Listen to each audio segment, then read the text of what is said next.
We are live. We're live? Couldn't find a microphone. No, that's on that particular machine. You should have it there. So if somebody wants to click on my channel or your channel or his channel. So what about link? Are we working? Double check. We should have audio. Marketing. Here, I have it. Okay. I just clicked in the wrong spot. Work. Okay. Got it. It's alive. Why do I have two of them? What do you mean two of them? Like one here and one there. Well, we're double live. Okay, so we're going to try to start sharing these links. So I'm gonna share my link to my channel because that's what I do. Yeah. So screenshot. I'll do it through my phone. Okay, so this is the start of our live stream, and we're here today to talk about the Begode Blitz that we've all had a pretty good amount of time playing with. When I say all of us, I mean all of us except for the guy you can't see off screen over there. Yeah, he. And now he's appeared. But we learned, or at least I learned, a few things about it. We'll find out what everybody learned about the Begode Blitz and how it measures up to other wheels and how it can hurt our friend Brian. And is it everything that they sort of said it would be? So I guess we can all start with the Introduction, maybe? the introduction of No, the like wheel. who's. Oh, that's a good idea. Yeah. That's Introduction. Just in case people don't know everyone. Yeah. So this is Aaron Doria. He is somebody that I hit it off with at Amp. Oh, it says we need mics. Huh? It says we need mics. No, it's working. Is it working? That's because it's on that computer, but we're using that computer. No, but it says you need mic. Do you guys hear us? Can you guys hear us clearly? I'm pretty sure they can. I'm They- hearing the echo from some speaker. So somebody said jumpy diggity whatever. So Jumpy jiggle fart? okay, so let me find. Yes, they said yes. Okay, we're good. Okay. We're good, we're good. That's my buddy. Okay, continue with your introduction. All right, well, so I met Aaron at Amped, and I dug his energy. Okay, and also, since we're all lazy over here, grab the link for this live stream and drop it in Facebook and drop it in Telegram. The sound's not good. The sound's not good? Is that what they said? Yeah, that's what we just Everyone's said. saying It doesn't sound good. There's It's some very Oh, it's echoey. echoey. It's probably because Darn it's just will. like that far away. What if it's this thing that's causing? Why don't we just use the DJI mics? Is Make your, sure- I think your Roger At this iPad point, we're all is mic activated. It is, but I'm not in this. I'm just backstage. I'm not We actually. got technical difficulties. I'm just gonna bring the DJI. Okay, we're gonna do the DJI microphone. So. One day, Okay, bear with us. we all have our gaming headsets on, or we all have our own microphones, and I feel like I'll bring my. We should get a podcast table and everybody gets a shirt and we Yeah. I was thinking. Okay, so this will connect to your iPad. All right, so we're gonna go silent style for Yeah, just mute it. a second. Well, instead of muted, I just unplugged this.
Okay.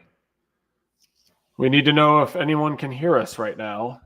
I am watching the live chat now. And Which AI can read lips? Okay, good. Perfect. We're going to put 2 of these on the table.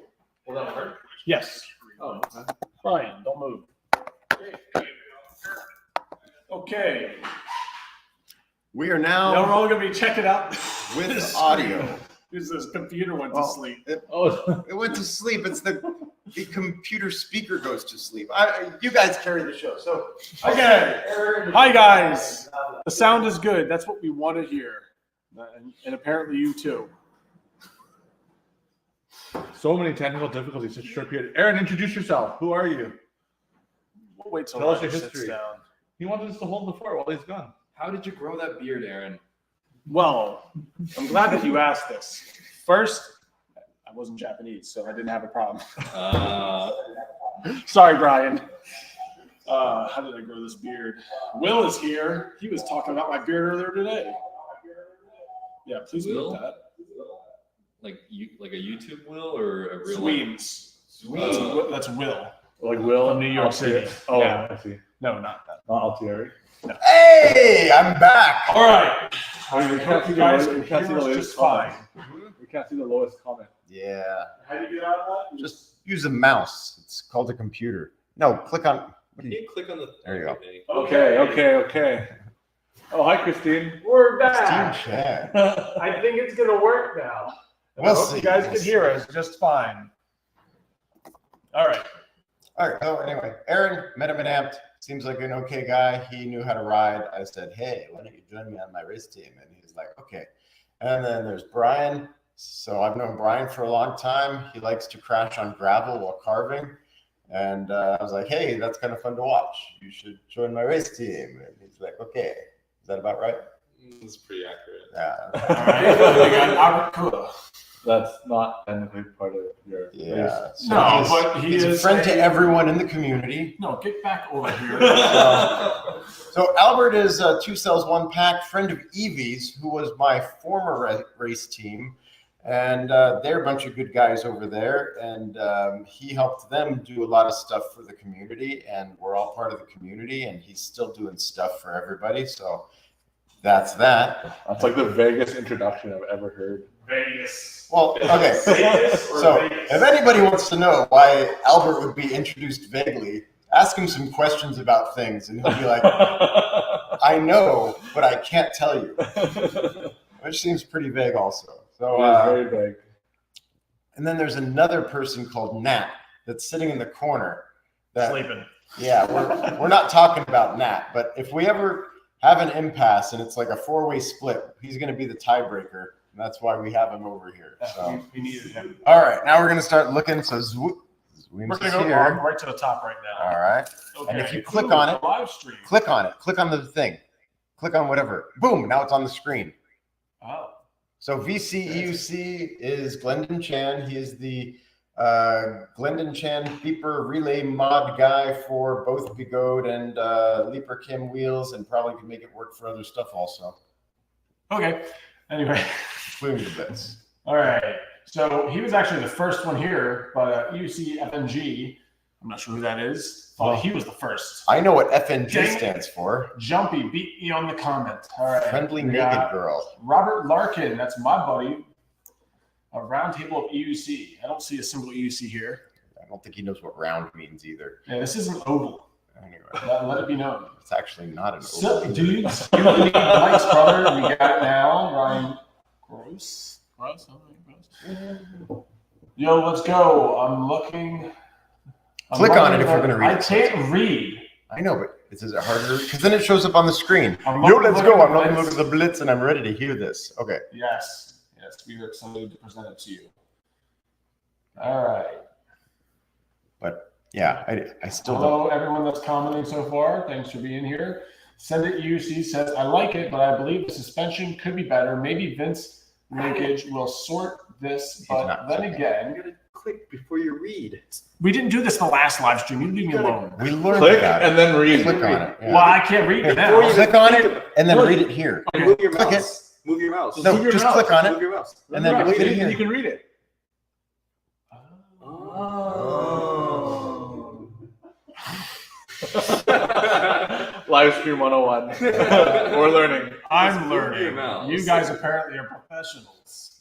All right. So Yeah. it's cool that you mentioned the X linkage because Brian Dillard just installed the first one on the Blitz. So we'll get more into detail on that one later. Okay. I'm gonna catch up to the comments. Dude, this is such chaos already. This is hilarious. I'm starting to Thanks for pointing that out. We're going to talk about that in a little bit here. We got Destino 813. Let me read it off of here. Oh yeah, I said it sucks.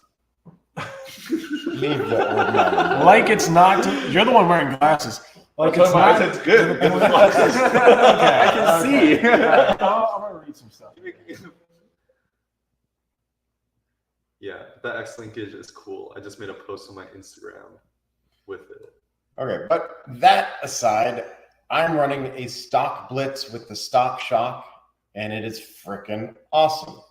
Here's a cool comment by Zweems. That's Will, New York City. Albert, your influence on the Blitz is apparent, and it is a well thought out machine. You can thank this guy across the table for a lot of the decisions that. I would say that I It's influenced it a weight-carrying- little bit. Its weight carrying capacity is higher than most wheels. Jeez. Albert is Canadian, the best in the West. Well, we'll discuss that during this live stream. Brian, about the best. Brian, Do you regret cutting the handle off the Blitz? No, not at all. all. It just depends on the ride style. I don't think everyone's going to be rushing to cut off the handle, but I just knew that if it was going to get in the way at all on the track, it had to go. So no regrets whatsoever. What did you think about it, Roger, since you rode it without the handle and with the handle? I don't think I've ever actually ridden his Blitz. Oh, I thought you did. No. Oh. So. You don't want to show it off, I thought you did. I think you did today. Did I today? Today. Oh, I did. I went You just did. briefly. Yeah. I could. You didn't let me take off the pads. and The stuff. pads were, yeah. So, but I rode with mine with the handle. The handle was in the way, but I think like anything, you can kind of get used to it. But it did feel like I could have pushed a little harder if it wasn't there. Like as you're exiting a corner and you want to lean into it. Yeah, in those corners, that outside leg. Yeah. Group riding, you'll never feel it. I don't think you'll it's a big concern to anyone. Will, we're reading your next two comments, and you said it's kind of like a joystick, and you rather like it. That's probably something you don't want to admit on online. All right, Dawn Champion's here. Hey, she's back. Wow, so much drama already. I haven't heard from her in so long. This was the most Dawn style starting of a live stream that we've ever had. So yeah, she usually has microphone problems and all sorts of video issues. Last one, she had like a half hour of cement looking bubbles floating on her screen before she really got going. Hi, Don. Let it be known that Aaron did the last live stream with mics that worked well, and Roger wanted to try something new. So we were just trying it out, and we realized it wasn't going to work out. We didn't have Thank time you to for set your up. feedback. Yes. Yes. We got Bondo31 saying NOSFET hype. So you're on the wrong channel. Please visit Wheel Good Time for hype and a sprinkling of information Well, I don't know. in a 40-minute video. not much information, but anyway, and it's pronounced MOSFET. It's an N. It's MOSFET. Yes. It's an N. Yeah, No, definitely. isn't MOSFET That's Sean? Sean! Yeah. That's a real thing, not this Right. imaginary. But it's not pronounced MOSFET. Okay, it's a joke, Aaron. It was a bad one. Anyway, we're here. We're talking about actual facts here. This is not rumors and yeah, that's right.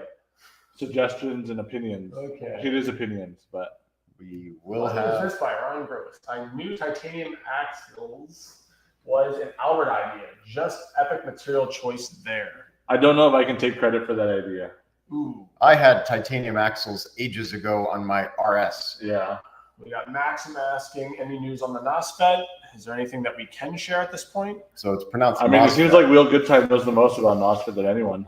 Just go to Wheel. Okay, so we don't know much yet, but information's coming out, and as soon as we know, we'll probably do another live stream to inform you guys. I'm riding a TEF1. Racing a TEF1. Wait, that doesn't look good on camera. Put your arm down. 3 out of 4 at this table will be racing at TEF1. That is a new event to us in November this year on a track similar to Apple Valley Speedway. I am banned from entering any races between now and March 1st. Yeah. That's what happens when you're doping. Yeah. Catch Make you sure and- she has a life insurance policy on. Yeah. Because once you're married. All right, oh shit. Oh yes, he's confusing MOSFET with Nosferatu. That does happen a lot. Yeah. Smaller phase wire. Okay. Smaller phase wire. Wait, don't skip that. Smaller phase wire is what people talk about when they're talking about higher voltage wheels. So this is a 134.4 volt wheel. And if we were talking about something like much higher, like a 200 plus volt wheel, you can actually get away with smaller phase wires, I believe. But there's a very technical person at this table. Is that true? Yeah, Aaron, let us know. What do you think? I just race them. Please share your insight, Aaron. Or should I say Racer X? Racer X. Well, I mean, personally, I think the phase wires Does it are look pretty good on small camera? already. Well, back on Yours the looks like OG clean. Sherman, Yeah, the phase wires were actually melting exactly. the water. Yeah, From crashing. but they made them bigger. Yeah. I don't know what the appeal of the smaller phase wires would be. So I know what they talk about in the grand scheme of things, like in an electric car, the higher voltage cars have smaller gauge Yeah. wires to save weight. saves weight, but Yeah. there's so much wiring running everywhere, but we don't really have We don't have that much problem. going around our wheels. But, Yeah. so. All right, here's a question by Bondo31 for the Blitz. Will Begode source a tubeless knobby? Well, how is the tubeless tire that you brought to Anaheim Hills? It felt just like a tubed tire. Would you run? What are your thoughts on running tubeless in off-road versus tubed in off-road? Like for me, I'm team tubed. I like tubes. I'm tubeless. Agreed. So, Yeah.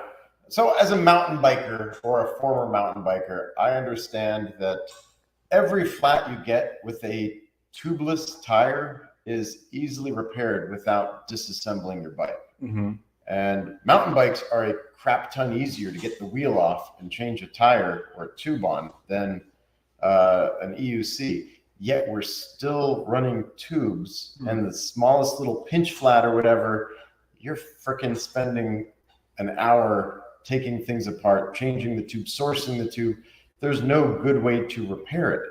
So tubeless, you are less likely to get a flat because the tubeless tire sealant is more effective, and the membrane of the tire itself plus the metal of the rim provide the sealing. The sealing. So yeah, the tube, you get a hole here, then the air travels over here and then comes out, and there's not air hitting that hole in the tube to dry out whatever sealant is in there. So It'd be sick if there's a poll button to make a quick poll, and it'd be like tube versus tubeless, and the audience just click numbers. Does YouTube even support that? YouTube does that if you're doing the live stream through YouTube. Oh, interesting. But I don't know what it, maybe it would be All this right. button.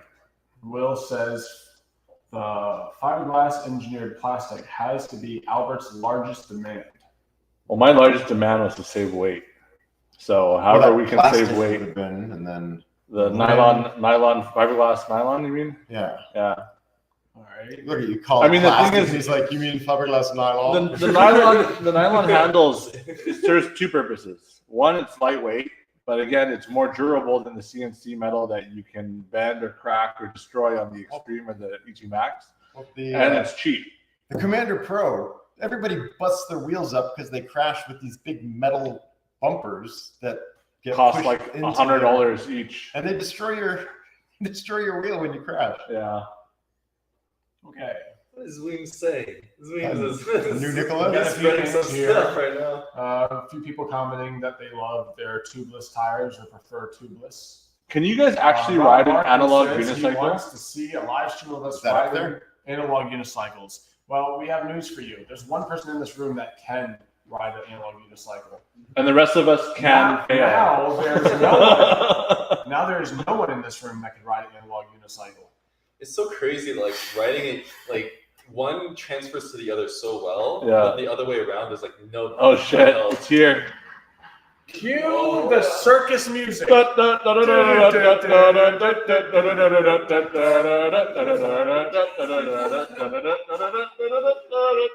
do it on the table so they can see, Roger. Yeah, you gotta do it on the table. Hold it up in the air.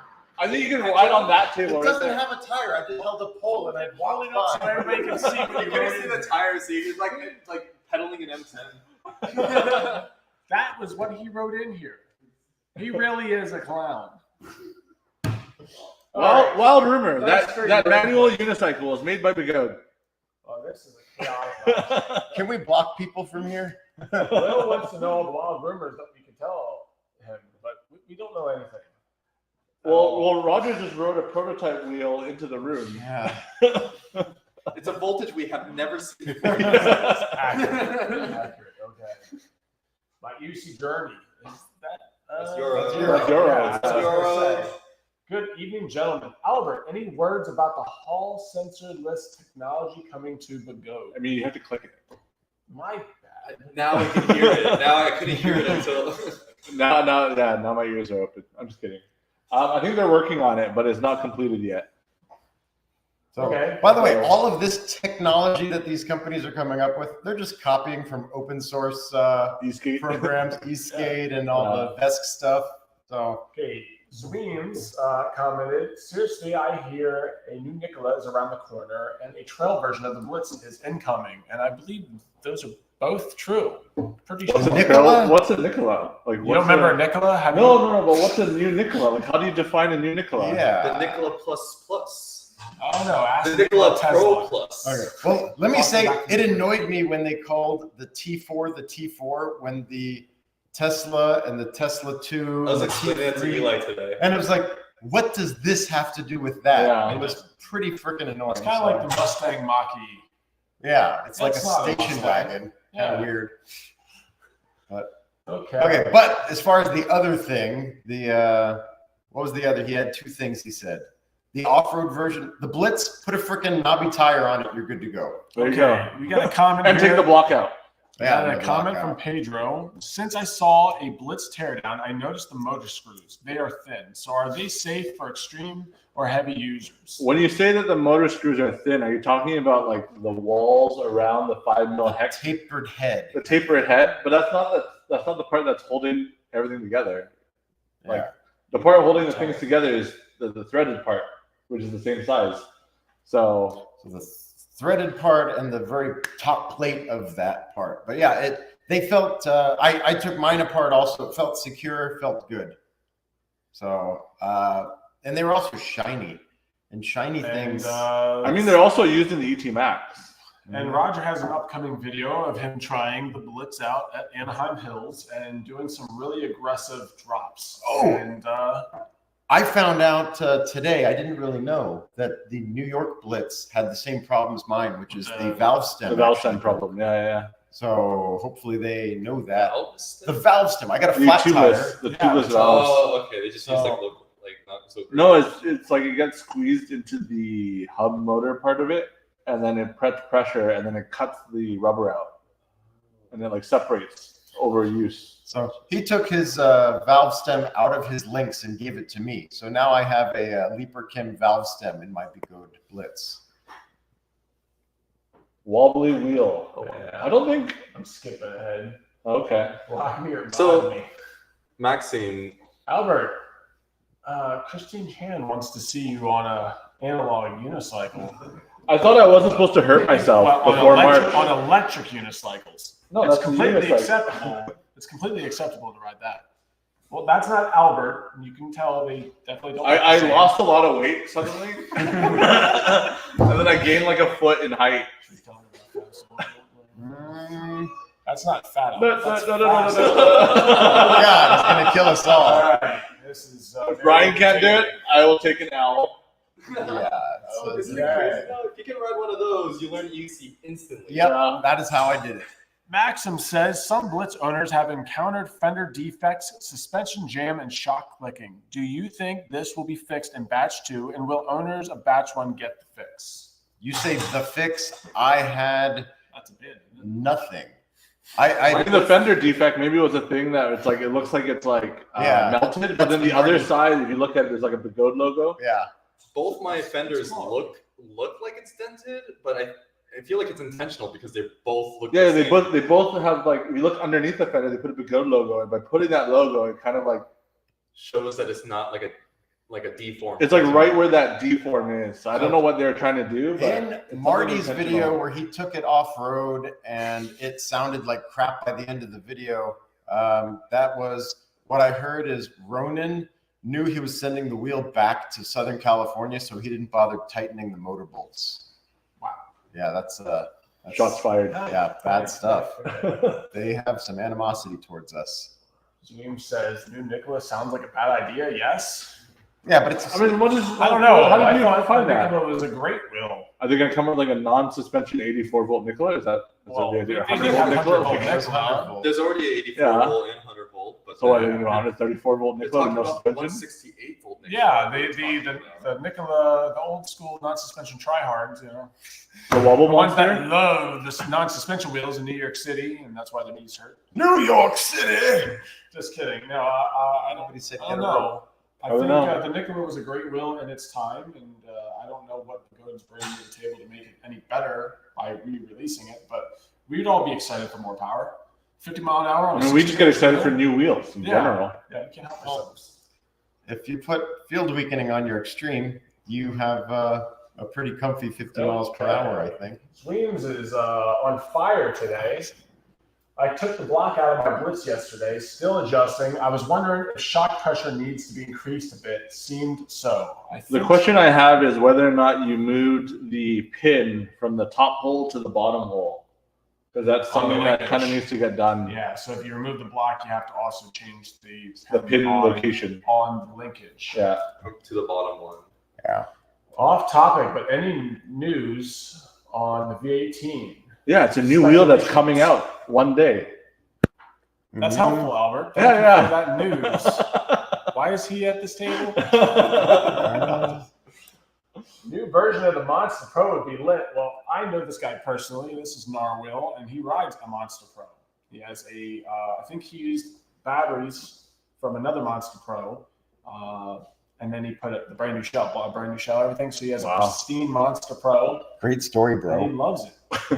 Narwhal. Not that. What is that, like a whale? Yeah. Yeah. It's a horny fish. Okay.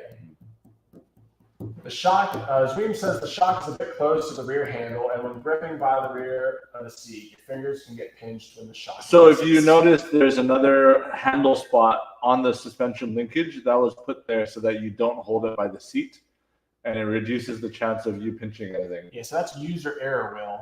Pinched my finger on my was my ET Max. Yeah, something. ET yeah, Max. his finger still hurts. Months Poor ago. guy.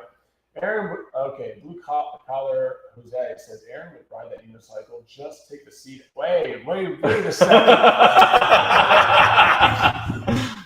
How do you know that? Would you like to see? Subscribe to my OnlyFans. I don't know if you're allowed to say that. You get demonetized. Do you? I think so. I don't have one of those, but if you're willing to pay. His Henri friends. All right, cool. All right. On the fender, the seam is located right at the brake. 2 fenders have already been broken. Ooh. The Fenders overrated. Man, these freaking Russians bust their wheels up Who so rides bad. in the rain? You know, what do you need a fender for? Wait, which seam are they talking about? You like We're fenders talking getting a about guitar. what we're talking about, the deformed part. No, but he's talking about seam. Yeah, I didn't see a seam either. The But seam on the fender? Yeah. We don't have his list. I go get my bits. We'll be right back after I feel Roger like when he Best says says seam, Begode he's Blitz. talking about that. So Zweems, did you move the on your suspension? You have to move it from the top hole to the bottom hole, and then I wonder if he did the mistake that I did, where he just left that one screw in. Oh, you got to remove that screw. Yeah, from you the gotta block. remove. So once you remove the block, Keep the don't screw out. Yeah, don't screw the screw back in. Take it out. All right, so So we what can add seam? another camera, right? Yes. Un momento. Mine looks like a different. We're going to get you guys a bit of a view here. So you see the Begode logo right there Are underneath you the adding fender? the I don't iPad? know how to. Is that what you're going to use it? Yeah. Connect my phone. Stage. Did you just get this iPad, Rob? No, for a while. Cool. Okay. On the screen is Wait. Roger. Hi, kids. I thought there'd be a button to switch camera. Don't do drugs. Anyway, That's what you look like. On a good day. Your finger. Roger, you can't switch the camera? I can, but I don't see a button to do it. This is interesting. Technical difficulties. We're very experienced We're at live professionals streaming. here. I hope you guys are enjoying this. Settings. Oh, Camera. Post There we go. 3 comments. Sweens? No, it's just I just posted There a you go. reply to one person, and I was just replying to Zweens. But yeah, there's no seam on this thing. Mine's That's more the flashlight. seamy. You can see the Begode logo underneath the mudguard though. That's where the melting thing is. Begode logo. I don't know why they put that there. Be good or be good at it. For those that are unsure at home, this is actually a Begode Blitz that you're seeing. And when we said when you take the suspension blocker out, you switch to the other hole, that's the other hole. Great. On to the next question. We're just going to skip Zweens. Yeah. All right. Leo says, "What's up? A little late, but made it. Thank you for making it." Adam Sykes says, "I haven't watched the Blitz teardown, but any will without quick disconnects for the battery is a deal breaker. I just sold my Mini the other day, and it was annoying to hear that to tear down for a tire change." I mean, if that's the case, then the only wheel you can buy on the market is the V14. There's no other wheel with just quick disconnects. They're still, I mean, I did a tire change on this. I didn't disconnect the battery. You don't have to. I did have to disconnect the battery on the Sherman S, but that's like a quick disconnect. It's one Yeah, plug Adam, battery. like, I guess does that count as a quick disconnect? Does it solve the issue if you just don't need to disconnect the batteries at all for the tire change? Then like that's a non-issue. Like, you- Nice. Blue Collar Jose. Marty's saying subscribe thanks to the my invite. Stuff. Yeah. Hey, Marty, can we send you a link? he You could can, join. Sorry, Chime in. Marty. You weren't invited to the party. Let's see, how does this work? Should I keep going? Roger looks like he'd like to drink Bacardi. And Aaron will never be a rapper. But he could be a beatboxer.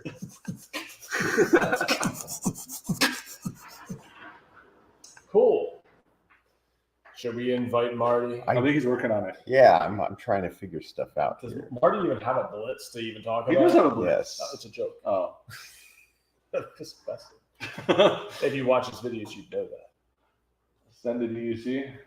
All right, what we got? Send it UC says, "I think some people will be shocked how high you stand when on the blitz using the 130mm travel. I mean, it's the same agree. height as an extreme. But it's not bad, and you'll get used to it. But Yeah. if you're someone that is doing off-roading, you're going to want to have it at that setting. And once you get used to it, you'll be thankful you have that extra travel." Is Marty joining you guys? We're working on that right now. Well, we don't know if he even wants to. Yeah, what a jerk. Oh, wait. YYC's good gang. That's Calgary people. Constantine said, "Love from YYC Scoot Gang."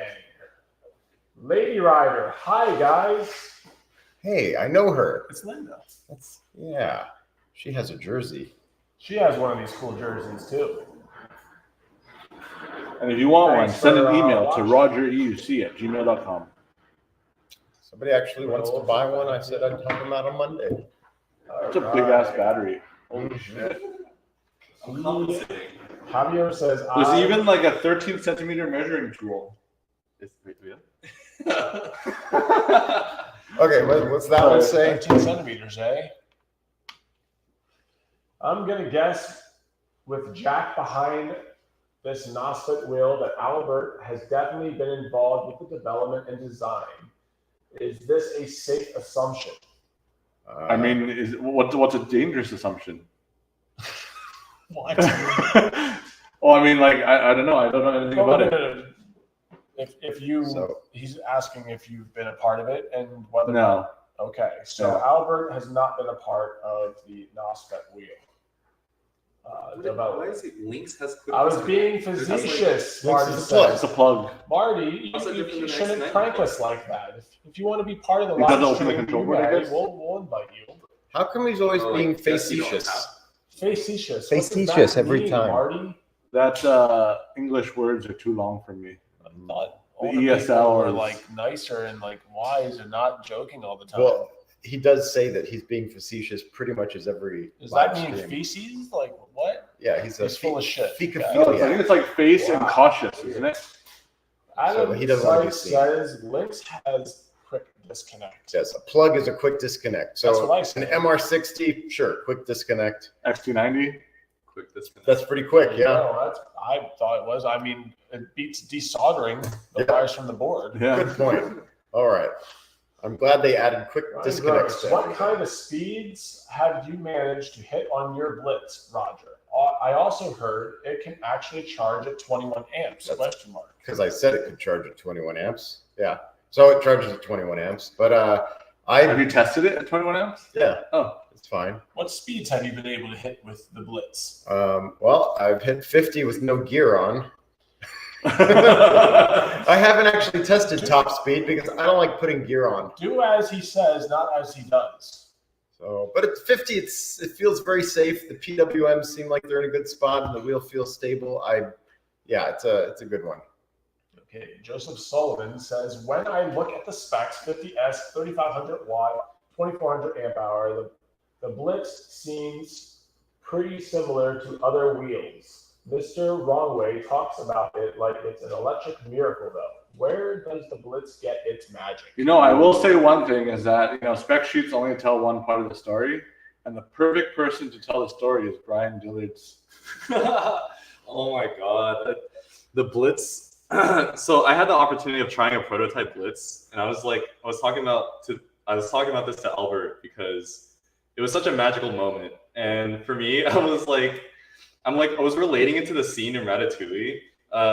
You know, you guys seen Ratatouille, right? Yeah, you like control the guy by pulling Yeah, his the hair. whole the rat and, Yeah. and that. There's a scene where the critic is eating that meal, and he takes one bite, and his eyes go, whoa, and he like flashes back, and I was like flashing back to my RS, and like I love that wheel, just like Aaron likes his 16X. And what I liked so much, and what was clicking, and what was magical is how responsive the 0 to 1, like the 0, like under 10 miles per hour, like how easily it moved to your inputs. You didn't really have to push on the pads. Like you're just moving your body on the toe and it just moves with you.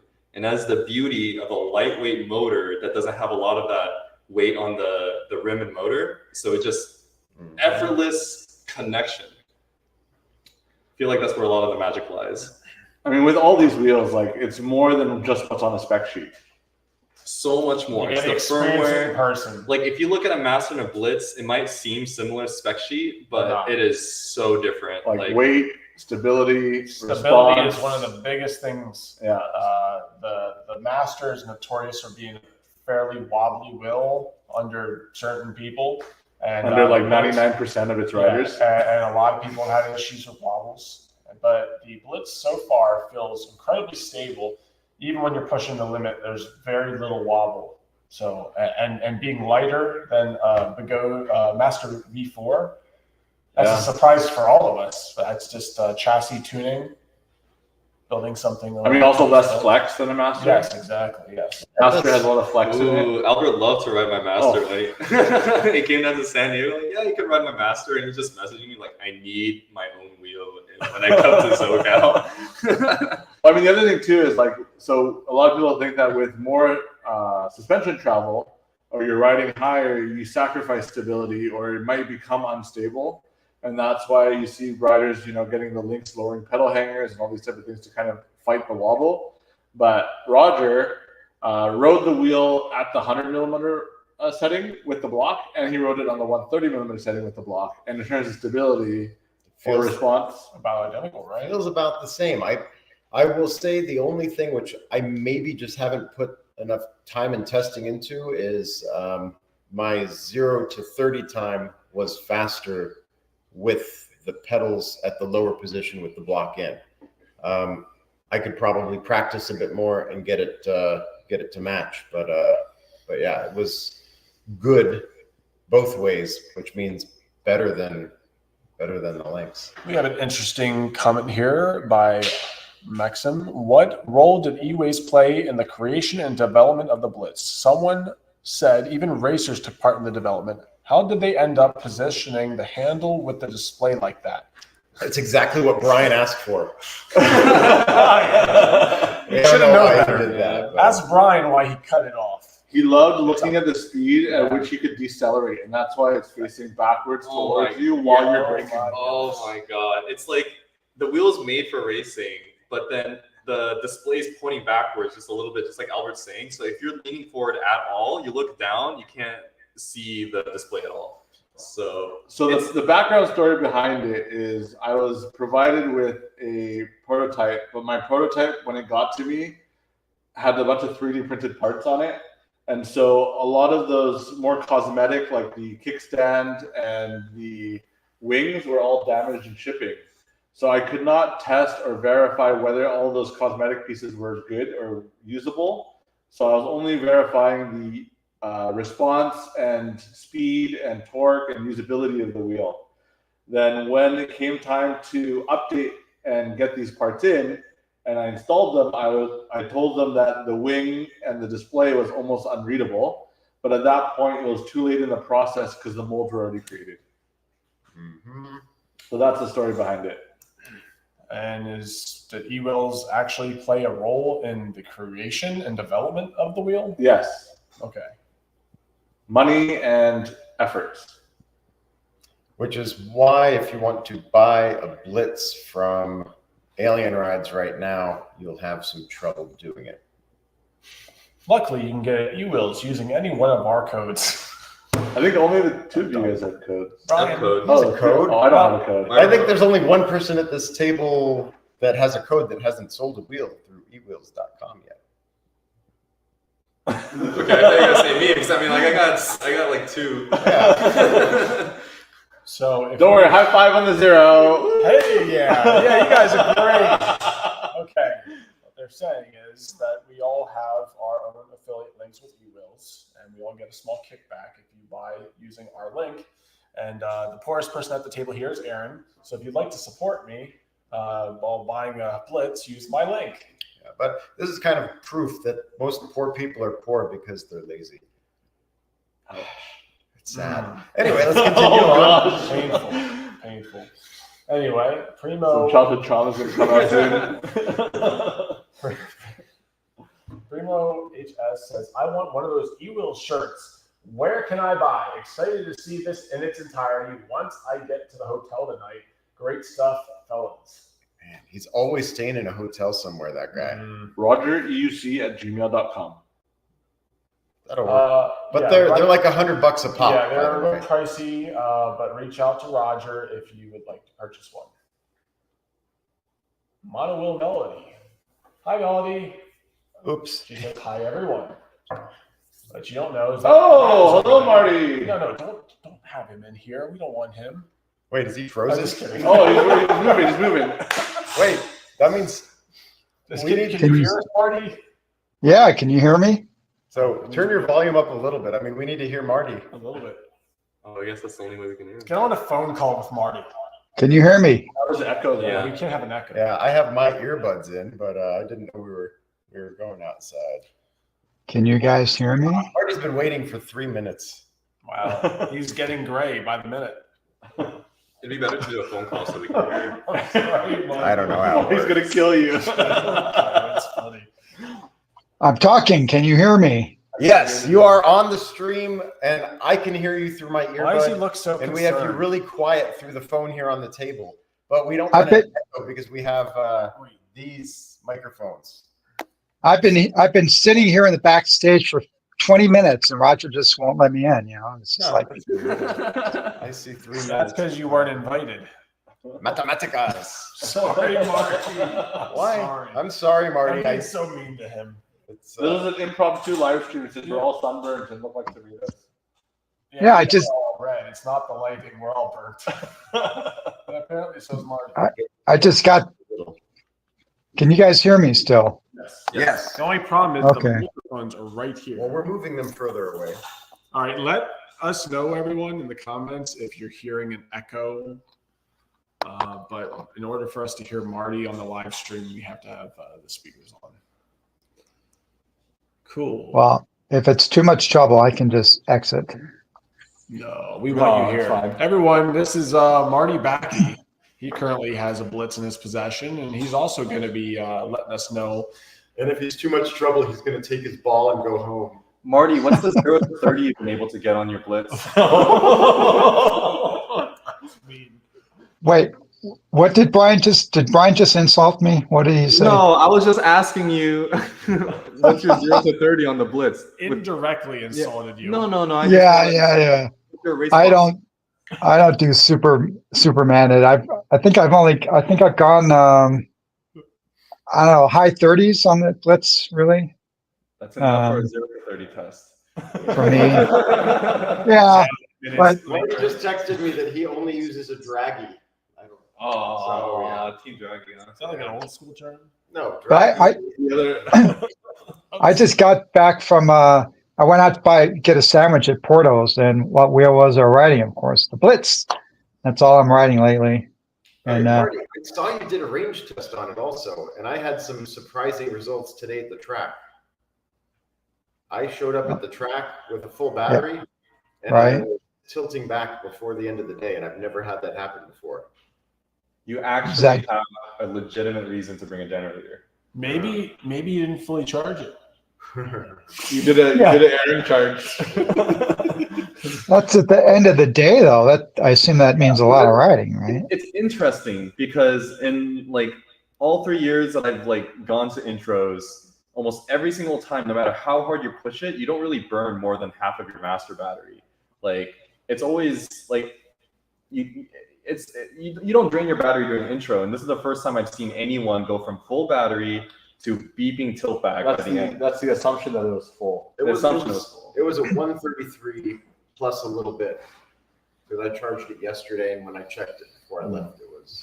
So I don't say this as a bad thing. Like it's not a bad thing. It's not like, oh, Roger has no range. It's like a good thing that everything's set up in a way where the wheel can ask that much from the batteries, and the batteries are willing to give it. So you have essentially access to all this power, or in a sense, do you with the master. I haven't been seeing. I mean, of course, you guys know how I ride, but I haven't been seeing a lot of voltage sag. And when I rode, kind of like a normal person. Yeah, I don't know. It seems like decent range. 40, 50 miles of 25 to 30 mile an hour riding. I don't know. All right, so I guess that means it's like having a sports car that can get 35 miles per gallon at 55 miles an hour, and then put down 900 horsepower and drain the tank in a couple miles. There you go. You just lost half of the rest of the world there with those numbers. But is everyone who's going to buy Blitz really going to be a racer? I mean, if that's the case, then they're not going to sell a lot of wheels, right? Because how many people are really racing? Yeah, like how many people bring their M3s to the racetrack? I mean, a lot of people asking about like whether this new wheel is going to be a good trail wheel or race wheel, but really those categories aren't defined, and they're just like a good wheel is just a good wheel, period. Yeah. I said the same thing today, that it felt awesome on the stairs, awesome on the dirt, awesome on the street. You don't have to get a Blitz for racing. I feel like it's a good wheel even if you're not racing it. I feel like, Marty, like a wheel being a good race wheel is indicative of like several points of it being like really good enough to be able to perform at the highest level. And I feel like you'll see like people on various sports, on various tracks who are racing certain vehicles that ends up in, the non-racers' hands because they're like, wow, this can give me what I want if I want it. Well, I'm about to release a video basically where I'm talking about the quality of the Blitz, and I've developed the opinion. I think the Blitz is the best quality wheel that Begode has made yet. Wow. That wasn't my very initial impression, but subsequently, I've discovered, the quality of the plastics that they're using, the fact that the wheel is so lightweight, which you can really feel, the weatherproofing, all the connectors they're using connectors on everything now. Yeah, just sorry for everyone that had to hear that. So we're kicking him out of the live stream. Yeah. And he hasn't even started drinking yet. I did before we got here. Yeah. Anyway. But I mean, with the wheel being so light, it also appeals to riders who may not be 150-pound male American adults, right? And so even if you ride it to the store or you ride it to whatever you use it for commuting or whatever, being that it's light makes it much more easy to maneuver with whatever you want to do with it. Now, I will say this is just anecdotal, right? But it's in forefront of my mind because it happened to me as I was riding home.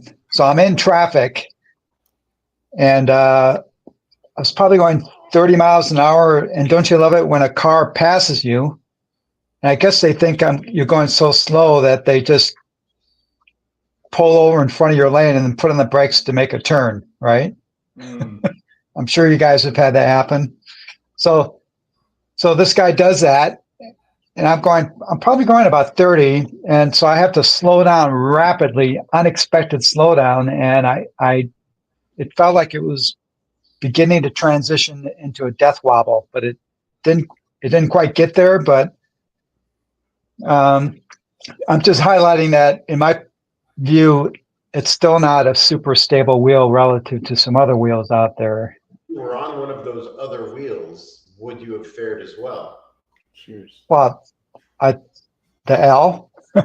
Yeah. Okay. That's true. So, but to add a little bit of context here, right? So it's not an apples to apples comparison. That's more apples to oranges. The L weighs 46 kilos. Yeah, it weighs a lot more than. Isn't that a measurement of drug units?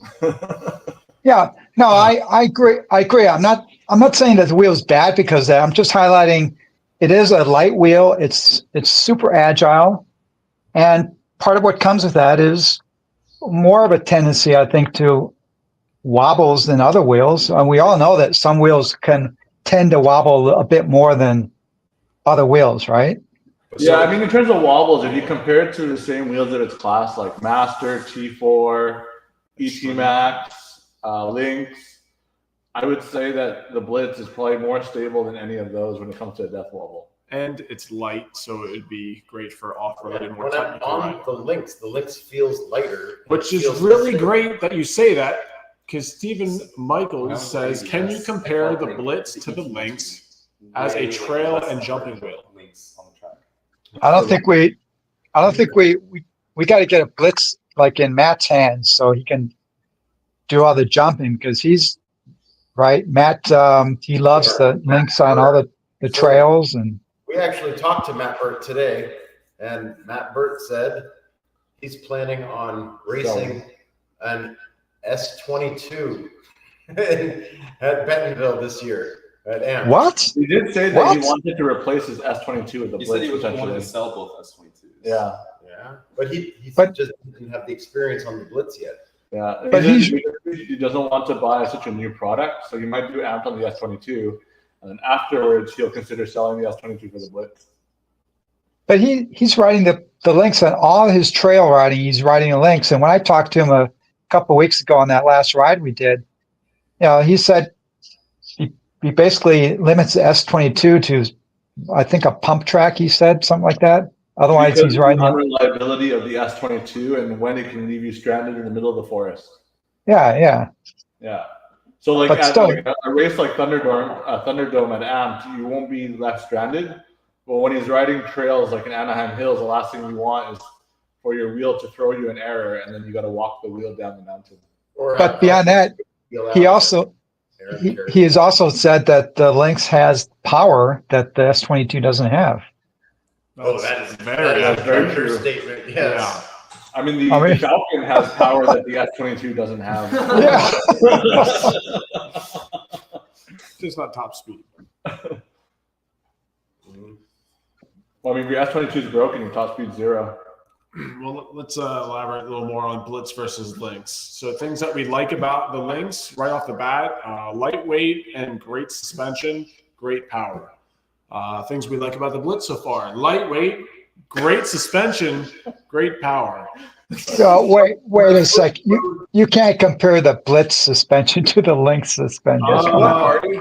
I have now decided that I have more control on the Blitz through crazy rough terrain. It might not be that element of comfort that people generally care about. But if you are going down a flight of stairs and it happens to be a spiral staircase, and you want to go from the outside to the inside and set up for the next section of stairs, I literally was able to do that on the Blitz when I couldn't do it on the Lynx, not nearly as nice. Oh, okay. I can see that. I guess when I'm thinking suspension, I'm thinking of comfort. And I mean, the Lynx is very comfortable, but the Blitz, when you have the linkage set right and the block removed, and then you adjust your air pressures, all that, everything right, it feels great. It absorbs everything. I will say, Marty, I installed the Vince Ramirez linkage, and it's been amazing, and it's been very comfortable and absolutely cush. So the Vince Ramirez linkage on your Blitz is like the dream suspension. Yeah, it's amazing. It's so good. So good. It feels so nice. It feels very comparable to the smoothness of the Lynx. Okay. Everyone, same as the everyone's. I'll hold off. You made the right choice. I was the guinea pig.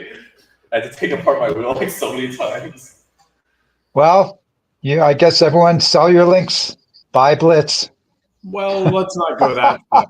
There's different wheels for different people. Yes, Aaron both are has one to excellent. sell. Sure. Yeah. Don't flood the market yet, Marty. All right, Hey, Adam's Roger, Blitz. this is anecdotal here, but I thought you'd get a kick out of it. You know how the mud guard looks like it's melted? And it has that stamp on the inside. Yeah, I found out about the stamp the other day, and I thought, that explains the melted look.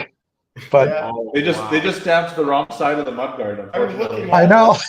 right there. It's pretty funny. This like says, what features on the Blitz would you like to see on future wheels? Definitely the handle and the display, top notch. That's No. We All- did not like to see the other wheels. That doesn't seem. No, I think just the path of going lightweight is really and stiff chassis with Yeah. no real flame.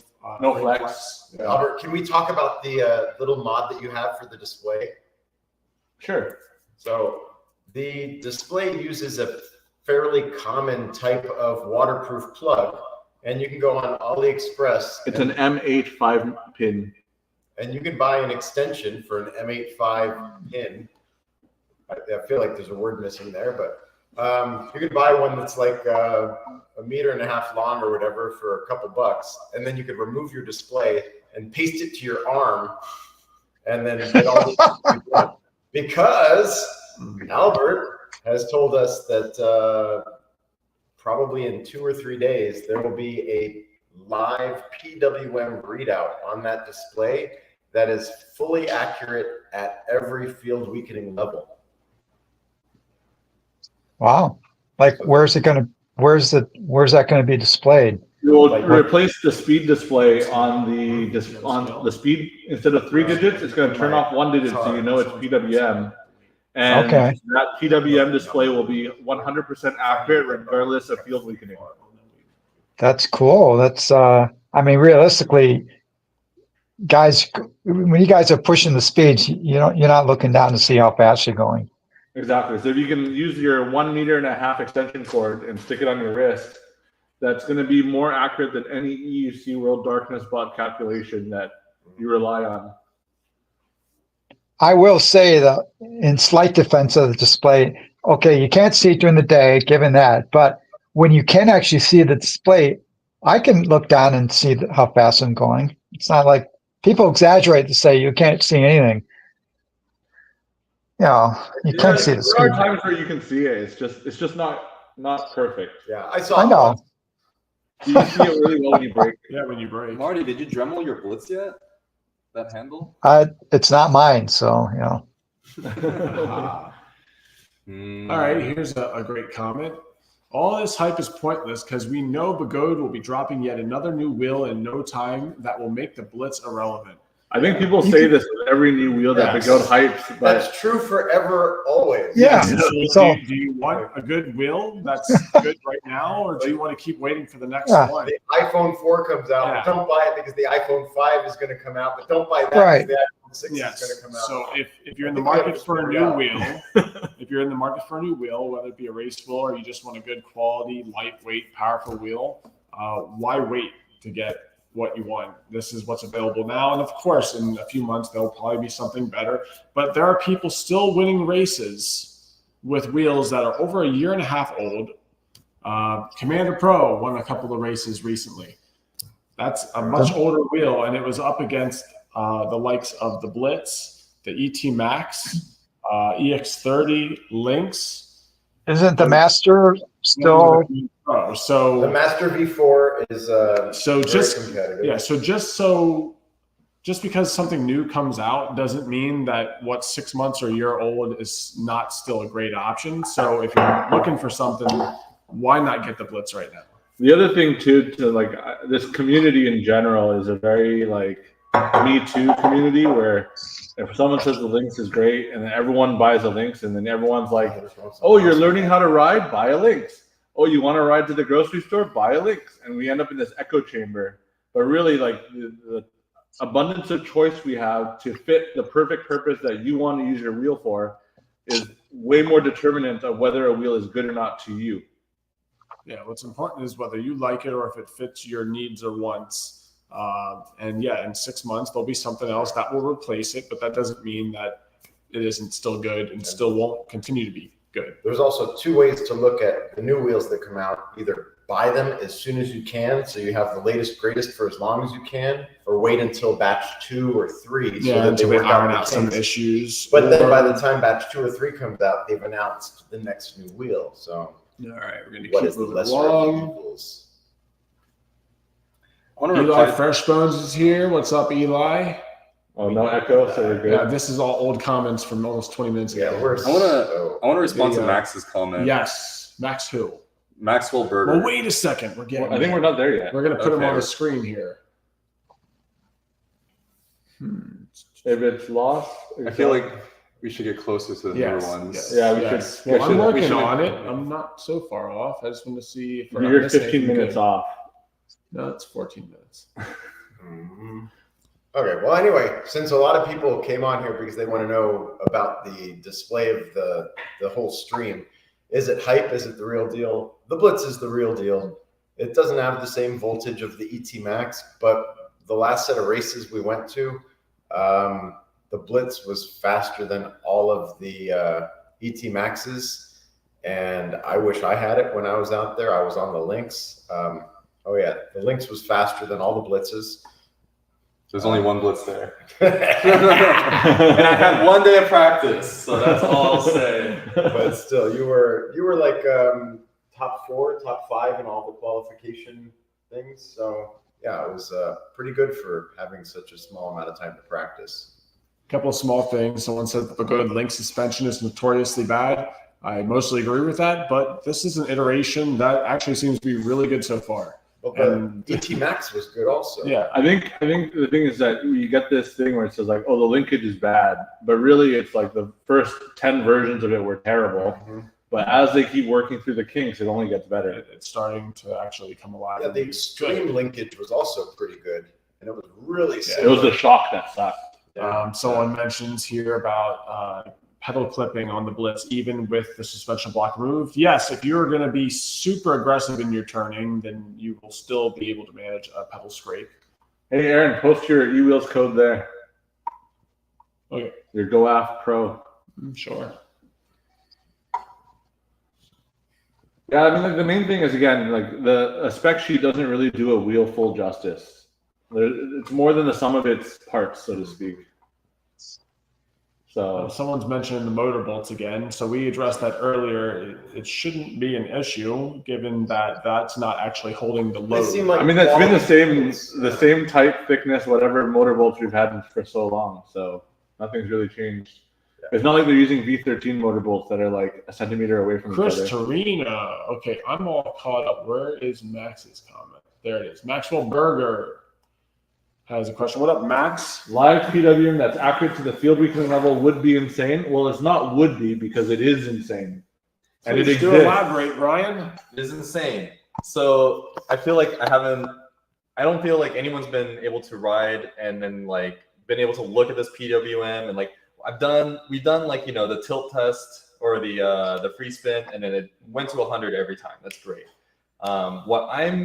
What I would like to see in the most ideal world is that PWM should include torque in its readings. And that like what I'm afraid of is that if I was to group ride and if I was accelerating on level 9 field weakening, it'd probably be fine and that PWM would be accurate. But if I'm full leaning in a race, when it hits around the field weakening stage, there can be that torque drop off. So I haven't, experimented a lot with it, but as far as like darkness spot goes, like if you were to full lean with level 9 weakening, you could cut out or over torque it at 70% PWM and never hear an alarm and, things like that. So what I'm hoping for is, I'm hoping that, a lot of the Begodes like do beep when you over torque. Yeah. So I will say though, it'll beep when it's quitting out on you, but right before it does. Really, mine beeped when I was riding in front of you on that one ride.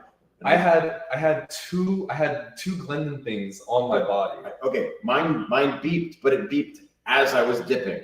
Yeah, And that happens You need to hear it So before instead of having any kind of readout, I was pretty much just going by how fast can you go until you dip. Yeah. Then you should slow down. And that became less fun. But again, going back to live PWM, like it's not the be all end all, but it's a next step in the right direction. Right. Having an accurate PWM is paramount. It's insanely important. Yeah. Like it is one of the most important things we can do, app or firmware wise for our safety. So something I'd like to see is a predictive PWM when you're torquing the wheel. How do you predict it? Based off of how much current you're pulling and how close you're getting to. I want to know how much money the tooth fairy is going to put under my pillow. Okay, so let me get back to that, right? So I was talking about this the other day about when you're accelerating really hard and you're only getting that warning, like that slow down, you're hitting PWMs that are going to cause you to cut out. You're getting those warnings as you're dipping, as you are cutting out. If the computer within the wheel and the motherboard could like predict that you are leaning this hard, it knows the pedals are tilted this much angle, you're having this much current going, and it knows you're getting close, that it will give you a warning before you're about to dip. I have a theoretical question for you then. Do you prefer a wheel that will allow you to ride with performance but is baked in safety and has safety nets? Or as a performance rider, do you prefer a wheel that doesn't limit you, but you have to know its limits? So I don't think either of those quite apply here. Somewhere in between. No. Yeah. So I don't want it to actually tell me, like, I don't want a physical tilt back. I don't want anything like that. I just want a slight predictive warning of what's about to happen based off of it knowing that I'm pulling this much power, right? So it knows that I'm getting close to that point. It's not going to stop me from doing that, but it's going to try and tell me that soon you're getting to that point that you're about to cut. I'm in your camp, Albert, where I think this is kind of a little bit of a rough thing to actually implement. But if we were simply talking about when you're leaning into it and you're accelerating, you can lean into it a certain amount and be safe when you're going slow. But as you start accelerating, there is a point where that little graph will cross the safe line and dead line, and then you're on your face. Marty falling asleep. Yeah, we forgot about Marty a little bit here. Well, I think, Marty, what do you think about over torquing a wheel and how to keep you safe from doing such a thing? The only wheel he's ever over torqued was that A2, where he was like,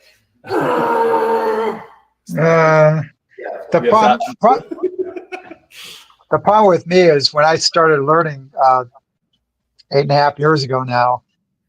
It was super easy to over torque a wheel just by getting on it and leaning a tiny bit. So I fell on my, not literally face, but I essentially 1 mile per hour cutout. That happened quite a few times, and I kind of gun shy.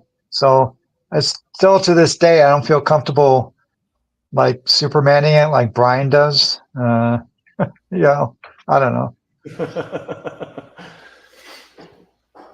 All right, couple things. Let's go back here. Where can I learn more about the Vince Ramirez? Exactly.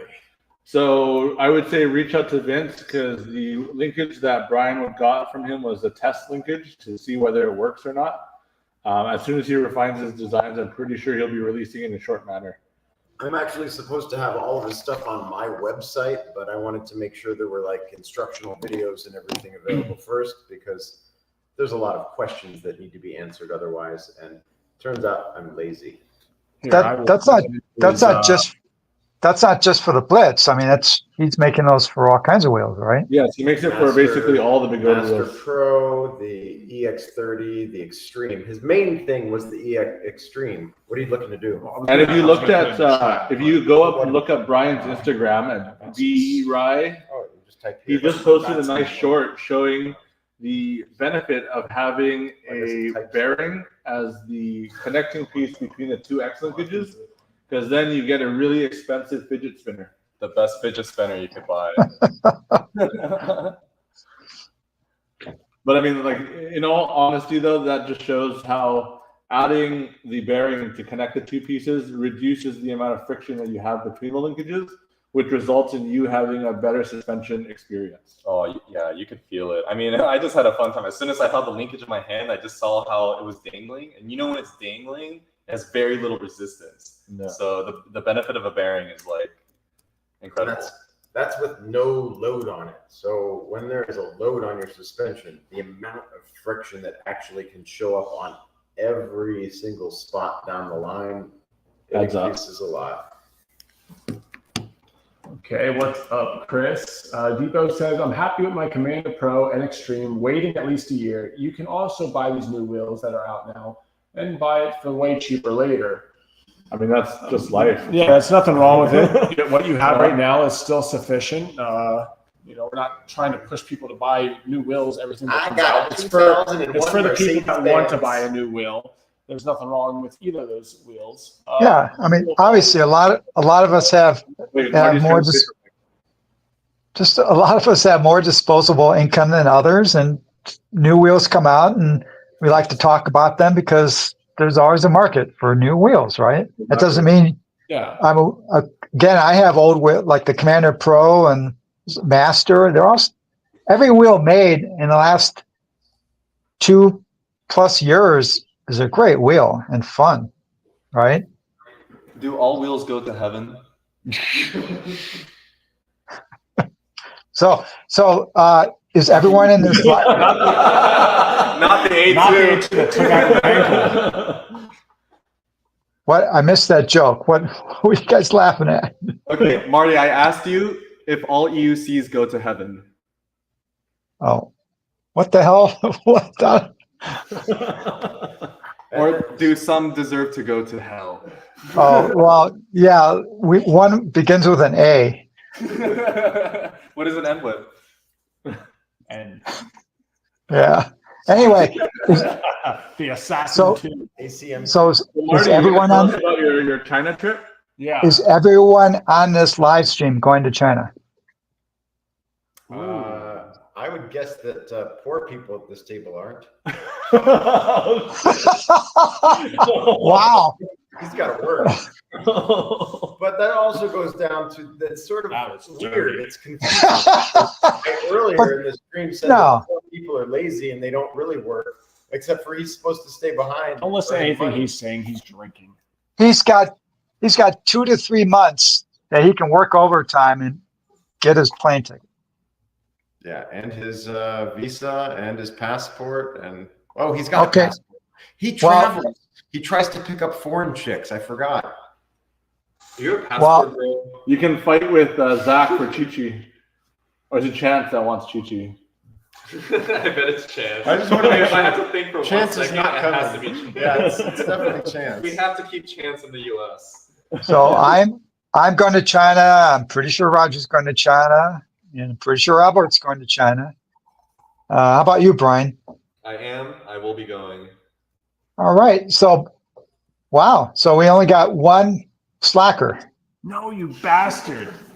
You just said I'm cheap, you mother. Okay. Sick. You jerk. He wants me to go to China, and he puts in his affiliate link. What a jerk. What a jerk. Poor people need help too, man. Trajectory that your curve is aiming for cutout. What's that comment about? Hey, can you get back on the comment? Well, we're gonna get right to that right after this brief message from Aaron. yeah. Let's see. Sure. Nope, it's from 2 cells, 1 pack. All right. Yeah.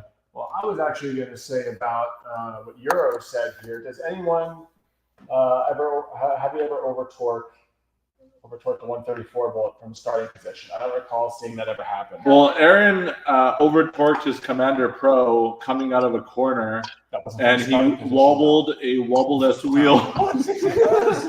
I saw Sam Pachinko land on his face on a 134 volt wheel from a standing stop. It's possible, but most people I think are a little reserved off of their initial torque. I mean, there's also a difference between like doing a Superman lean to accelerate and doing a Superman lean for the sole purpose of dipping a wheel.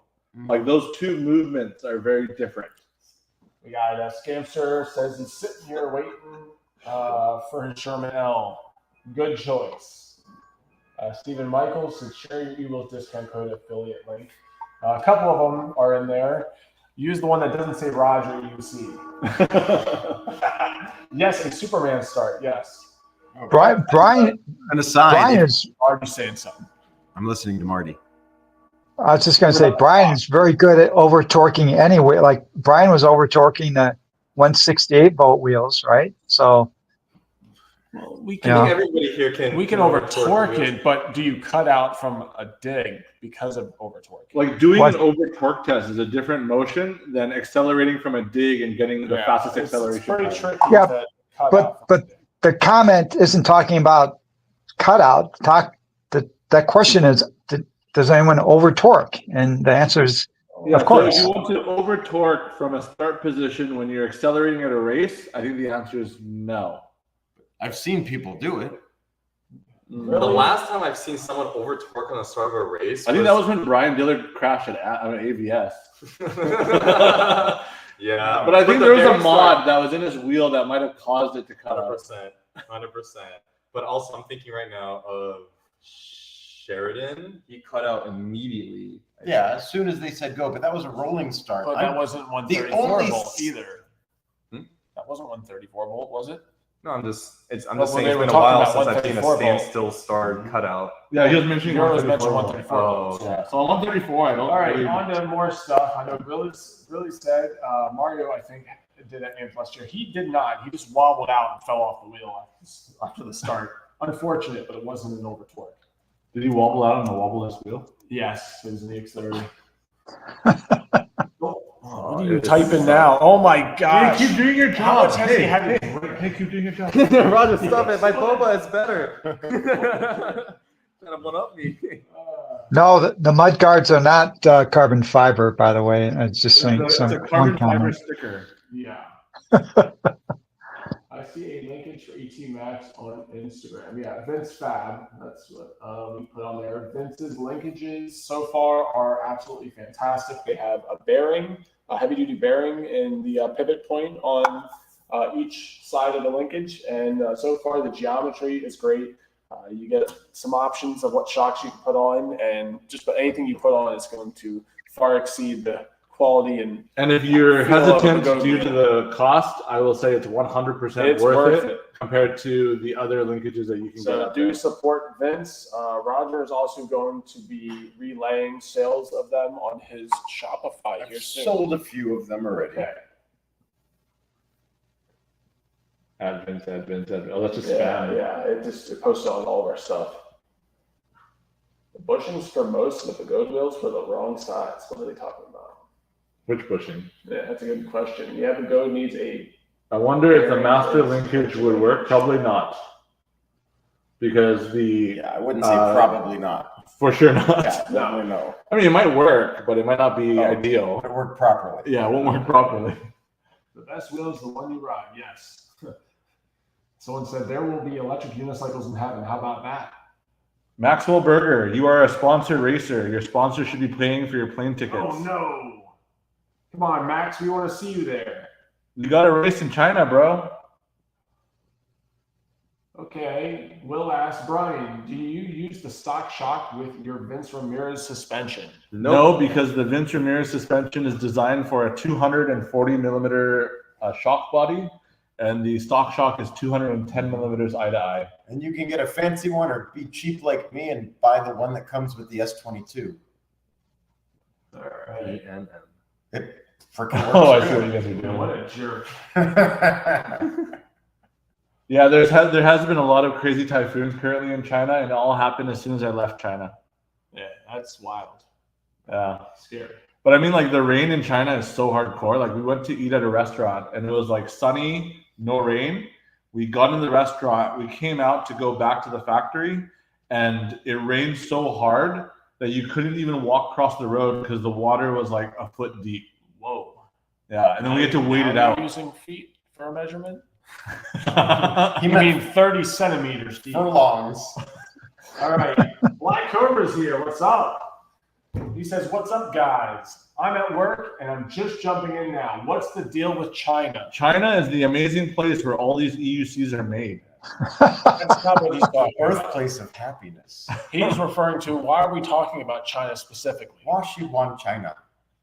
We talk. Oh, yeah, shit. Yeah, that's what I meant. No, about why we're talking. But no, there's a Begode electric unicycle race that is happening in China at the end of the year Right at after a very Christmas. opportune time called Christmas. Yeah, but they don't celebrate. So you have to decide whether your family is more important or riding EUC is more important. Oh man. Yeah, you do kind of have to wonder why did they pick that? Why couldn't they moved it a couple weeks, right? I don't know. Take any time to wonder that. I'm just going. It's my Christmas present to me. You know, Christmas happens every year, but the Begode China race does not. So choose wisely. Well, for me, it's going to be a once in a lifetime opportunity to go to China. Sorry, what did Marty say? I just said for me, it's a once in a lifetime opportunity to go to China to meet all the. By the way, I will visit the other manufacturers, not just Begode, but yeah, it's going to be a fun time. They're gonna keep them. They don't frown upon that, right? No. Yeah. Use my referral, get free boba. The only difficulty is all the manufacturers are kind of spread out, so it becomes a one-day adventure for each manufacturer. What? This person said that they used the updated eWheel site and those routes don't exist anymore. Yeah, they do. Wait, what did you click on? I didn't see. What's up, guys? I'm just working, jumping in now. There you go. I don't think you Also- clicked on it. You didn't click on it. Yeah, you didn't click on it. I can't read what you're talking about. I think see it. those routes don't exist anymore. I think they work. Yeah. they're My working my just stuff fine. works. Yeah. I got. Maybe you need to add the W's in the front. Let me get right to it. Mm, Well, maybe try www.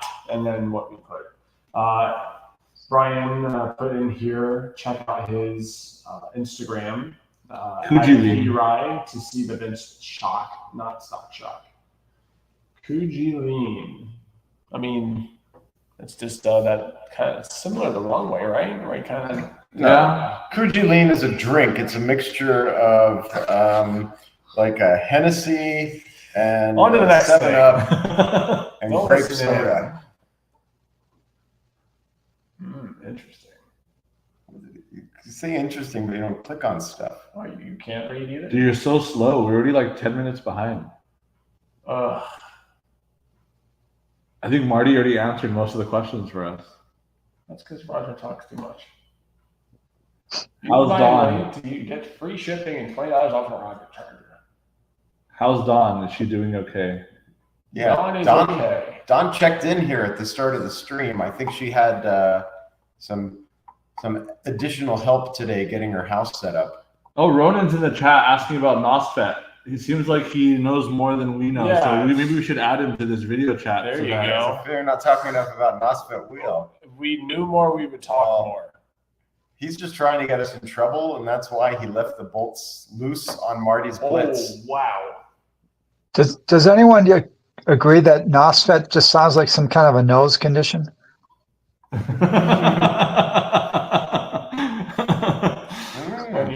When you're sneezing in happiness? Nose fet? I'm gonna blow my nose fet. Well, one thing for sure, apparently, Jack is part of this, right? He's no longer going to be welcomed at any of the factories now. That is correct. Well, he might be welcome to one of them, but yeah. Okay. All right. Maxwell Berger says, how do you think the Blitz will do at the K1 circuit? Seems like a very fast track. I was thinking a Lynx might do well there. Maybe, bear with me, an ET Max. What would you say is the top speed of a Blitz compared to the top speed of a Lynx? I haven't turned field weakening on my Blitz yet. I've gotten my Lynx up to 55 with no beeping on a full charge. So with high speed mode on. Yes. Yeah. So I would guess that the Lynx could probably comfortably go faster, but the question is, how much time are you spending in that portion range of the track? Would you say the Blitz and the Lynx would be similar in top speed, or safe top speed, I guess you should put it? I can say it, but I haven't even turned on field weakening. But as of right now, it seems like the ET Max would be the highest top speed out of those three wheels. Yeah. Yeah, but then you sacrifice in the corners because it's so heavy. But if it's a high-speed track, yeah, but it still has turns. Yeah. It's not an oval. But that extra few miles an hour. This table's not an oval. We're not sure yet what wheel is going to be best for that track, but I don't think any of those three wouldn't fare well. I heard Commander Pro is the best race wheel on the planet. All right, so we move on. Hey, Roger, you've had Marty's talking. You've had the Blitz for a while now. Why haven't you turned on the field? Yeah, what the heck, man? I wouldn't call it a while. Yeah, I've had it for a couple weeks, I guess, but I've taken it to intro to speed and small tracks, and the only reason I would turn field weakening on is if I was just doing high-speed runs and seeing how fast it goes. But I haven't been maxing the wheel out. I mean, today I don't think I hit normal beeps either. I think he's just having too much fun. He doesn't want to do high-speed runs. But Roger, you're supposed to be an enthusiast, and you're not testing the wheel to its full extent yet after 2 weeks. I was enthusiastic about what the wheel was designed for and testing it in those regards. I thought you were the person that gets on a new wheel with no gear on and does 60 GPS right away. I could do that. I'm waiting. You want me to do it with no gear, Marty? Yeah, with alcohol. No. A couple of martinis. We need you safe for China. So don't worry, there's still 3 months for him to crash and recover. There's been a lot. There have been a lot of questions about this NOSFET company. This is an interesting question. Pronounced MOSFET. Is there a gap in what's currently available that the new company could fill? That is an excellent question. I guess since we haven't seen anyone else step up in years. But the electric unicycle market is so new that there's gaps everywhere. So why not have we're hoping to see a lot more lightweight wheels. Yeah, like Marty's pushing for better quality. Yes. We're pushing for more speed. We're pushing for better handling, less wobble, water resistance. To me, these are all gaps that need to be filled. Yes. Yeah. We have IP67 wheels. I mean, that's just recently. Yeah, like actual rated other than by the Commander GT Pro Plus. People are hitting 80 on it or 70 GPS. But do you not think that there are gaps within the market, like between Lynx, Master, Blitz, whatever? Are there not gaps where maybe one person would like a switch and wheel more than another? Of course, there's gaps. Yeah. I don't think the gaps are as big as you might think. And I think this, hey, I wish whatever this company is, I hope it's a killer wheel, but boy, they are entering in a tough market right now because the quality of what Begode's doing is amazing right now. Then you've got Leaperkim. I mean, maybe they're going to compete with InMotion. Or maybe they compete, or maybe they fill the gap that Kingsong leaves. Yeah. You know, but Begode's killing it. I mean, top selling manufacturer, I think, is InMotion, and then top performance and overall build quality would probably be. So I think I'm allowed to say some things that I was never told. I don't know. I won't say anything because it sucks having people tell me things that I. Oh my gosh. So I don't know. I was told about what the innards of this wheel are supposed to be from. Is that from Real Good Time? I never listened to Wheel Good Time, so it must have been secondhand information if that's what that's going on. Is that what's going on? I mean, like, we can speculate about rumors all day long. Until they release the spec sheet or something concrete, it's all just speculation, right? Yes, it is. There you go, Super K98. Hey, just landed in ATL after flying all dang day. Thanks for tuning in. Yeah, he was supposed to be visiting me, except for I work all the time. And I told him that Aaron is driving across the country all the time, and he actually is leaving in a few hours to go to, where are you going? Phoenix? Arizona. So yeah, I think Dave made a good choice. You can install the test firmware for PWM on your display. You know, a lot of people, myself included, got burned by the S22 or what initially was the S20 when it was released, right? Actually, before burned literally. And so now it's like, you know, I'm going to wait till a wheel gets released and it's actually in some of our hands before I'm going to judge it. Well, that was also a different time where they'd announce a wheel and then everybody would pay for it and then they get it in their hands a year later. Now they announce a wheel and they're already almost shipping. So I know, but still, as Albert says, you just can't judge a wheel based on specs. No. We don't. Do we even know the specs in this wheel anyway? No, they haven't released anything. So, boy, talk about hype. Yeah. I'm pretty sure Roger can make a 4-hour video to talk about all the hype that's out there. What's up, Ruben? And this is what I'll do on the. What's up, Ruben? Yeah, what's up, Ruben? Ruben White. Will said he hit 57 miles per hour, no beeps on his Blitz. Is that 57 kilometers or miles? Miles, but it's probably probably good. not GPS. It's display. Is the link? So is that wheel speed or GPS? Those are almost the same on the links. Oh, okay. But that's what level 6 field is. Did he say level 6 field weakening? Yeah, 150 pound rider. Yep, makes sense. Ronan said, no, Roger, that's incorrect for the bullets, but I did leave on purpose the Begode sticker on the Blitz for Marty. I appreciate that. I think I left mine on my wheel too, and every time I look at it, I just think that's for Marty. Here's an interesting It's a warranty sticker. Yeah. So Will says, is field weakening not appropriate for racing? So if you ask me, I say it's appropriate for where you need it, but I don't have enough information from Begode for when it kicks in, at what speed does it kick in, at what PWM it kicks in. It's like 75, 80 kilometers. That's 75, 80 kilometers. I told you that at ABS last year. I know, I got that information from a couple different places, but it's not exactly right. So 72. So now there's a more accurate thing, but then there was also another element of PWM value that it will kick in at, correct? It was like 70% PWM. Or is it just a single variable that turns it on? So it's just the speed and then it kicks it on. Okay, Russell says, isn't FOC... Wait, let me respond to Weems. Well, I just asked you if you're interested in racing with field weakening. If you're going to use field weakening, you want to use as little as you can. So with like links, it's just on or off. But with Begode, you get a choice of 1 to 9, and you should go around on the track and see if you can even get the wheel to beep. And once you get it to beep, you move it incrementally until you don't need it anymore. You shouldn't just go slap 9 field weakening on your wheel you might end up like I did. If you go on my Instagram, there's a video of me on the pro finals of ABS just sliding down the tarmac on that very first lap. Yum. And I blame field weakening among other things. I was running field Surely weekend doesn't at blame also his ability of filling out the wheel. on a 4P pack. That's 50 You each. should be in tune, Brian, with your wheel. Don't put God mod for racing.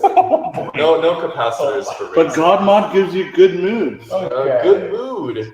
I love that. So what is this? Isn't FOC supposed to increase range and efficiency as well as performance?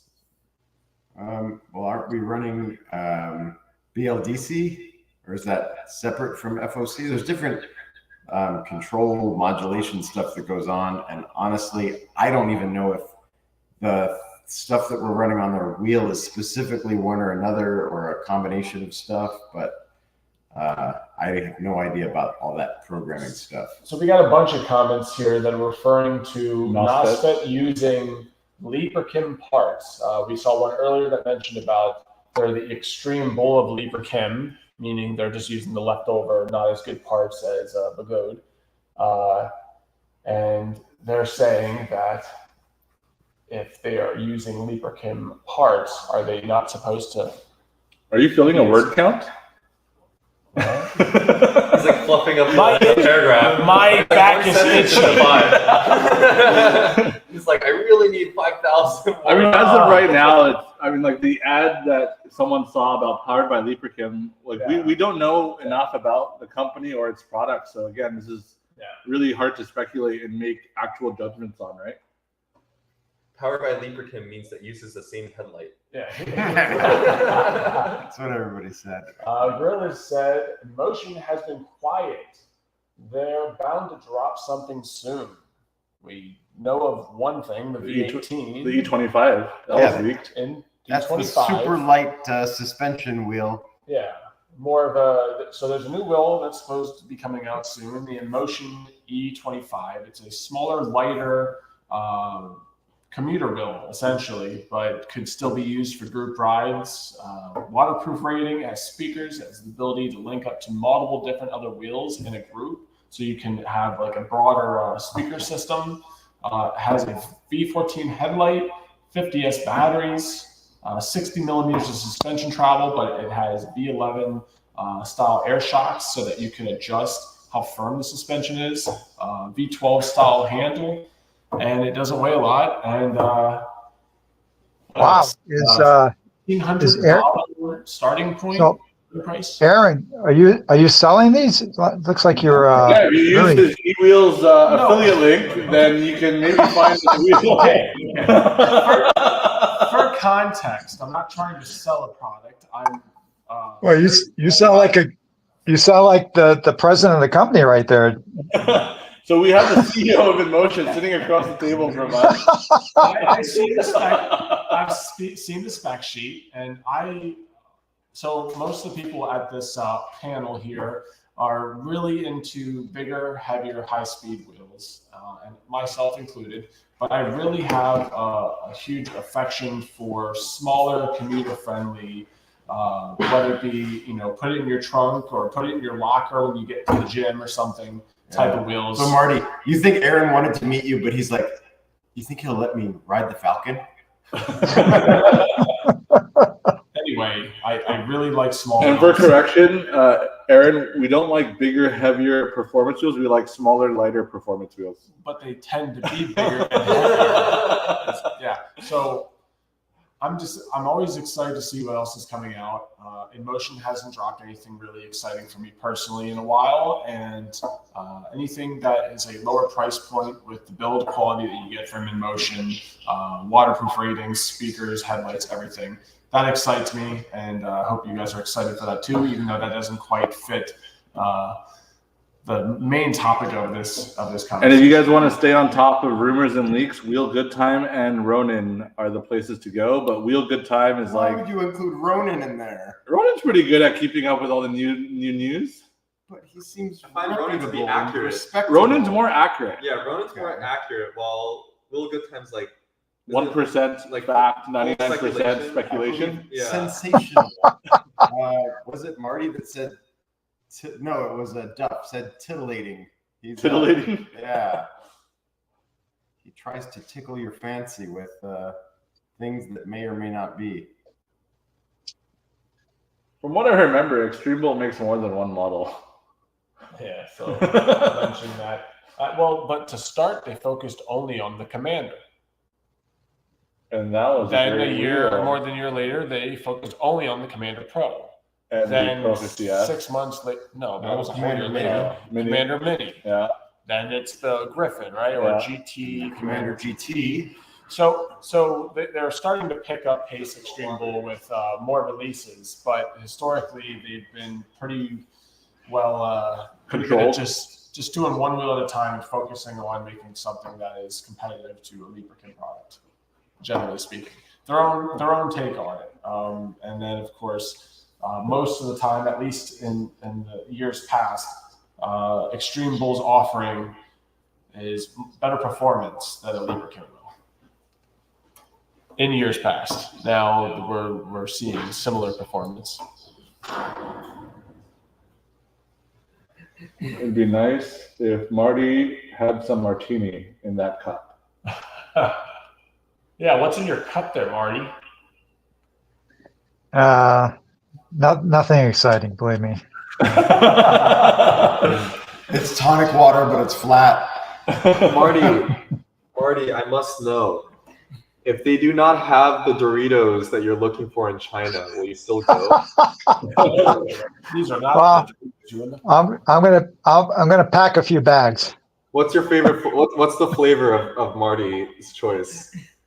They're flaming hot. What? That is not what I expected. Wow, that's what the Chinese call a Dorito. Okay, Will also brings up another wheel on the market, or supposed to be on the market here, the Kingsong F22. And what are our thoughts on it? Yeah, it'll be a very stable 53 kilogram ride. Yeah, it's very heavy. I'm gonna break some legs if it ain't 178 volts. Yeah. I changed my whole inventory for that. I tell you, with wheels like the Lynx and the L and now the Blitz, I think the new game is outcompete on weight. Yeah. So Kingsong didn't get that memo last year. No. if this Kingsong wheel is going to be heavy like something like the V14, I mean, just the other day I was just comparing the V14, a small wheel, right? And the thing weighs a ton compared to like the Blitz. Yeah. So yeah, I think reduce weight, that's the future. Yeah, no, definitely lightweight is the way to go. Lightweight, but still give us the performance we want. Yeah, so we've heard stuff for months about the F22. I've yet to see an actual wheel in person. We're always open to seeing what Kingsong has to offer, but historically in the last several years, they haven't been very competitive. And their S22s and other likable wheels are having issues. But the S22 was so hot. When it came out, I get the joke. The Because the S20 was hot. no, the Yeah, the S22 S20 was really hot. S20 was really hot. All right. Here's an interesting comment. Scamster says, the smartest move Leaperkin could do now is to make a 15, 16-inch wheel in the style and build quality they are known for. Out of the four wheels, I ride the Falcon the most. Out of my four wheels, I ride the Falcon the most, but it's still a subpar made. So it's 72, doesn't care about PWM. Okay. So 72 kilometers. What's that in miles? I agree. I like smaller wheels and better build quality. And Leaperkin has generally been on top of build quality most of the time. We would also be excited to see something in that size range, which would be a first. Well, Aaron, Well, I mean, like 16 Patent and was 16, but Yeah. it's really like 18. Oh, it's not that this are Yeah. Another one said. Aaron, you are the odd man out, Aaron. There's no way. 20-inch wheels, that's where it's at. I agree. Every wheel needs to be. The 16-inch wheels do not go to heaven. Marty, Yeah. what do you take to the grocery store most of the time? The Blitz. Before Well, the right Blitz, now I'm taking the Blitz. The Blitz is the lightweight, easy to trolley around. That's a 22-inch wheel, right? okay, but 2 weeks ago, 3 That's weeks ago, 22. what were you riding around? Well, yeah, I was doing the S22, but I'm not. 10.5?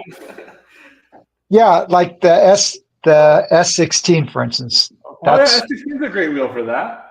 or the Falcon, but I wouldn't just go out of my way to buy one of those wheels. It depends on the use case, but for riding, like going out on a 20, 30 mile ride, I want a 20-inch wheel. I agree with you 100% on the 20 to 30 mile ride, but what about the small commutes? What about the 10 miles or less? What about the grocery store, the gym? You're right. For small different rides, wheels, different usage cases. But to tell you the truth, when I actually use my wheels a lot to do errands around town, where I go on a 3 to 4 mile ride, and I've taken the smaller wheels, but quite often I'll lean towards taking a 20-inch wheel because I can go faster. Yeah. Well, but then go ahead and load that into the back of your pickup truck. Yeah, but if you're going to the grocery store, you're not going to load in the back. Yeah. Of the pickup truck. What about the people that can't? No, you're not getting it. So you still have to move that wheel around, right? So, but the charger yourself, you have to call a neighbor to help you. But the Blitz, an 80+ pound wheel. I mean, I know Marty's not strong enough to lift a 120-pound wheel into his Avalanche. I almost said Silverado, but Avalanche. But you know, the thing is the wheel wraps. I take the Blitz now, and I use my ramp for most of my wheels, right? But with the Blitz, I actually don't need to use the ramp to put it in my truck, right? Oh, he's flexing his muscles on us right now. Well, we've spoken with Matt. Matt Burt says, I need a 22-inch race wheel. Yeah. I need a 22-inch off-road race wheel. And then there's Chance who says, let's go with this extreme 16-inch race wheel. And that's going to be the race wheel of the future. People disagree on things, although I think now a lot of people disagree. There are people still buying a Blitz, or not a Blitz, a Patent when they could be getting a Lynx, because some people still want that smaller size. But I don't see patents on the off-road race courses. No, because you go off a tree route and you bottom out. Accurate. They've got the suspension worked out. You can throw in the 80 Lynx millimeter suspension now. Still not enough travel. So what we're saying is there's different usage cases for different wheels, but generally speaking, 20 inches is a really nice size. And even if you're going to go on a 5 mile ride, it might be worth having that bigger wheel. To each their own. But that doesn't mean we aren't excited to see what other wheels could come out, because someone might want that 15 to 16 inch wheel. Well, who is we, Aaron? Aaron, the CEO of InMotion.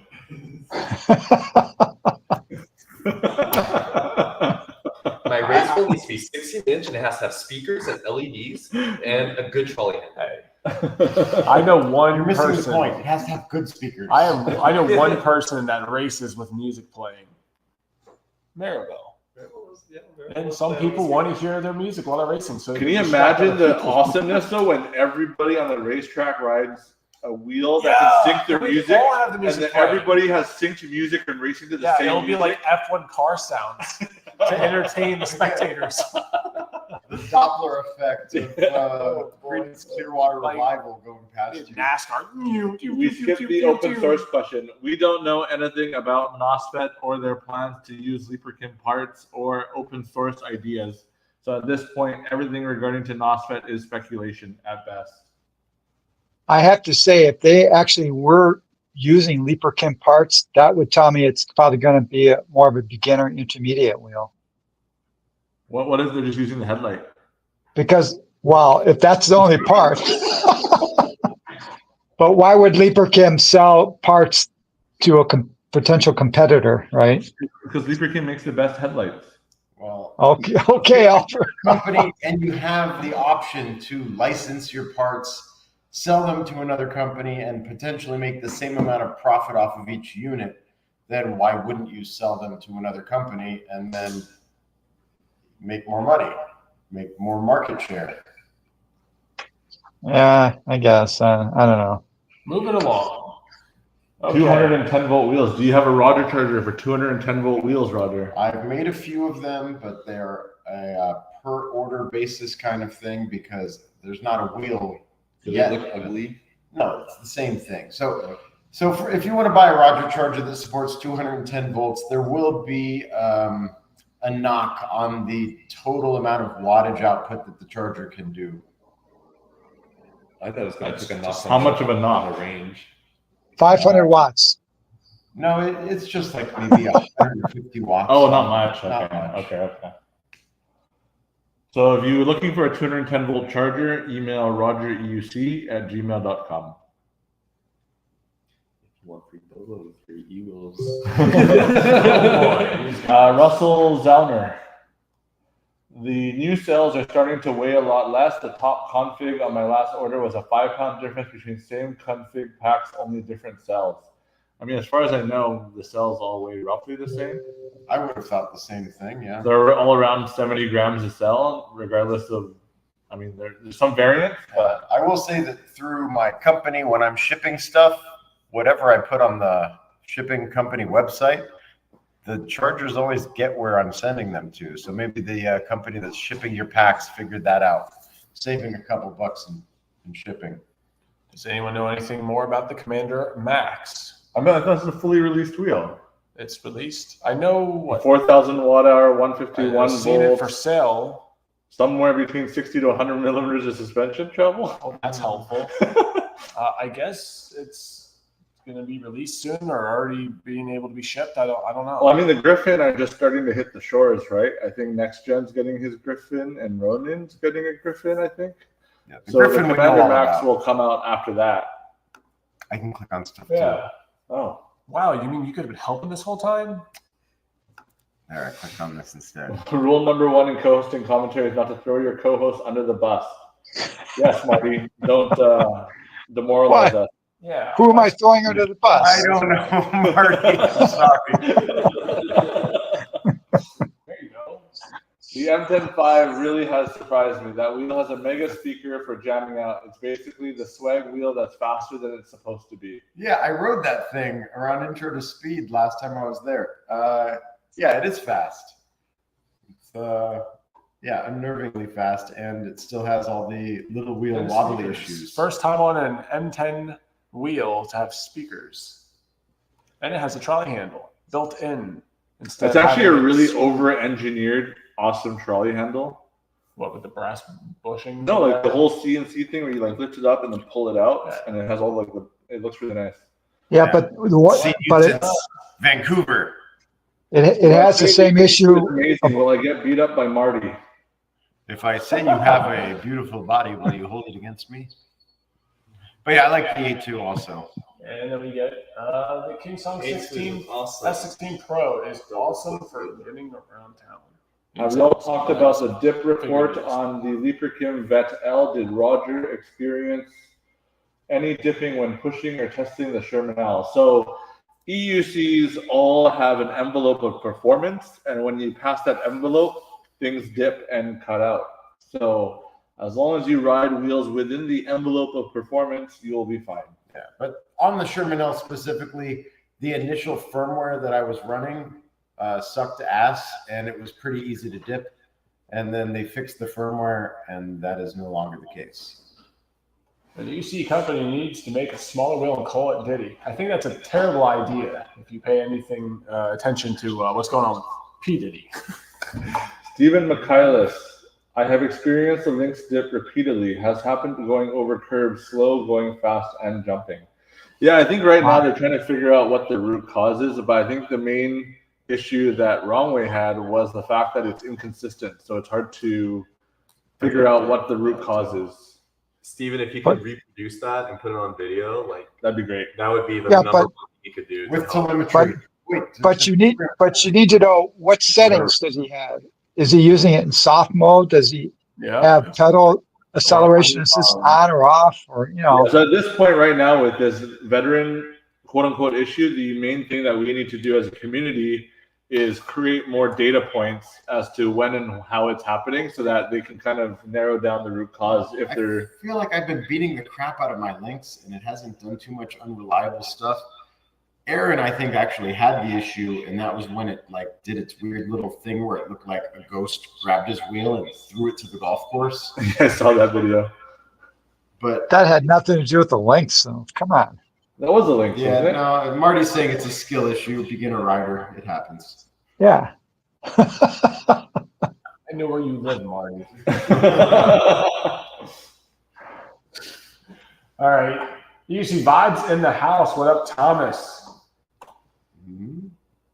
Hi, Thomas. Start UC. What's up, y'all? Vibes. I'm here. What else? Okay. Let's see what else we got here. Hey, Mask is in the house too. It's good he's not coming to China. Interesting take. Really says bills are one and done like an iPhone. They need a sister company where the consumer can mod parts. If you want to know more about grills, watch my 8.5-hour video at Amped Electric Games. You'll see grills in there. The grills. So Leap or Kim wheels generally don't. You I can't mean, really in general, like even in modify phones, like them. Apple people like Apple and Yeah. Android people like Android. Do you want something to work right out of the box, but it's not going to maybe be absolutely perfect for you, but it's going to be great out of the box? Or do you want something that's not going to be as great out of the box, but you can modify it to become the wheel that you want it to be? Or you had to spend like an hour tinkering and tweaking it to your perfect fit. Leap or Kim wheels generally are like the iPhone of the phone or the wheel. What did I do to my So- freaking Blitz? It's got the stock pedals. It's got the. Oh, we had stock to remove the block. suspension. We had to change the suspension. We had to pump That's- the air shock. We had to adjust the damping. Okay. So to some people, that's a lot of Yeah. tinkering that's required. That's setup of the wheel out of the box, though. Fall asleep, Brian. It's not like the Master. I had to change the linkage and change the shock, and there was a lot I had to do. with that. Don't get me wrong; it's a lot better than it used to be. But Yeah, okay, so I'm going to defend the links here from the perspective of a normal person. And out of the box, I can't think of anything I'd want to do with the Blitz. It's got Velcro. It's got wide enough panels to put any pads you want on it. The pedals are great. The shock is great, really adjustable. I can't think of any third-party things I would want to buy for the Blitz. except for the Vince Ramirez linkage, if you're going to go off-roading or racing. I know, but I said as a normal person. Yeah, sounds like you're a rep for Vince Ramirez.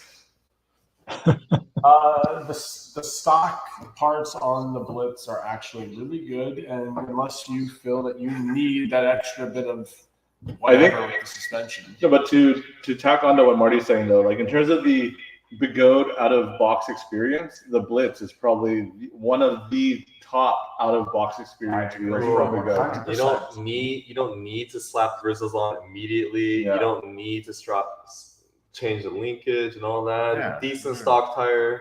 Okay, how about Albert? You read this one for us. Woke up, saw this on YouTube, and was like, I know them.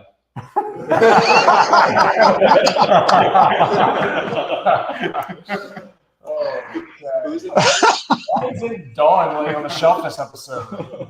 Sorry to disappoint. Maybe next episode. Write her and let her know that she needs to be here on the shelf behind us during our live stream. Black Cobra says, guys, I just want to say that I appreciate all the talent, skill, and knowledge you guys all bring to the world of UC. I salute you all. Thank you. Thanks. That thing that Albert didn't say that Mask said. Thanks, Erwin. You're dumb. So thank you, Cobra, for It means recognizing friend. and your kind words, and thank you for all the commentary you add and your personality. Cobra's live streams are fun. And Will Life Rally. Come on, guys. You're equally talented, just in different ways, and we appreciate you too. Yeah, and I'm glad Erwin is the dude. Don't hit ET the Max X. is Don't finally hit the working. X.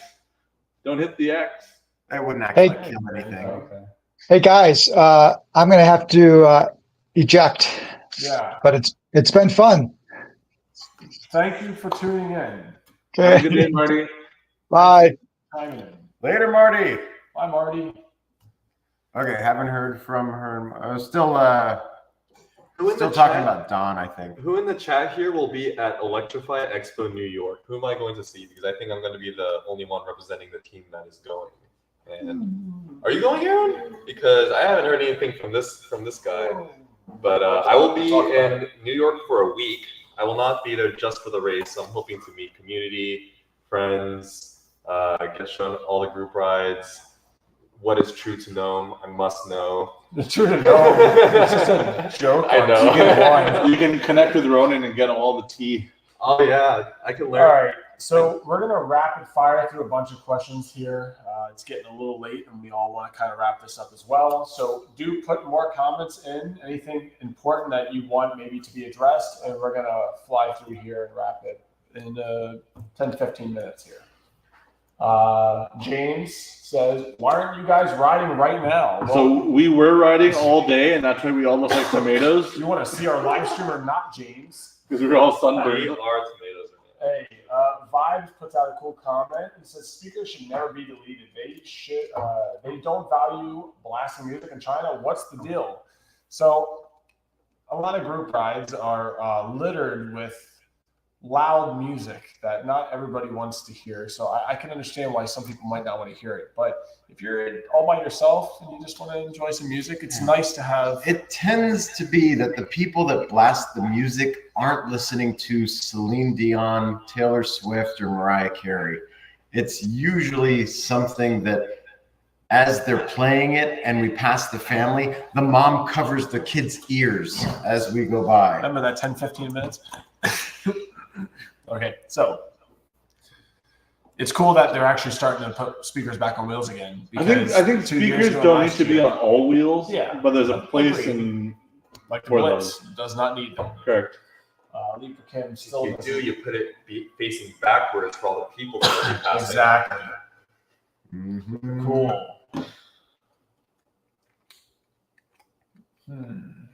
EX30 and Master V4. Should I sell for a better race reel? Well, that depends. Do you feel like What you're was that? pushing the limits of those current wheels? He has an EX30 and a Master V4. Should he sell his Both of wheels for a those- better race wheel? Both of those are Master competitive V4 is now. really good. Yeah. Like, I Nothing wouldn't wrong with I want that. to tell you that you need to go get a Blitz. I would just say that the Blitz is like a Master V4 with the stability of an EX30. with an ease of push that is even like once you ride, if you ever get the chance to ride a Blitz and your Master V4 side by side, you'll be going back to your Master and thinking it feels a little sluggish on that low end. That's why I told Brian to throw his Master away.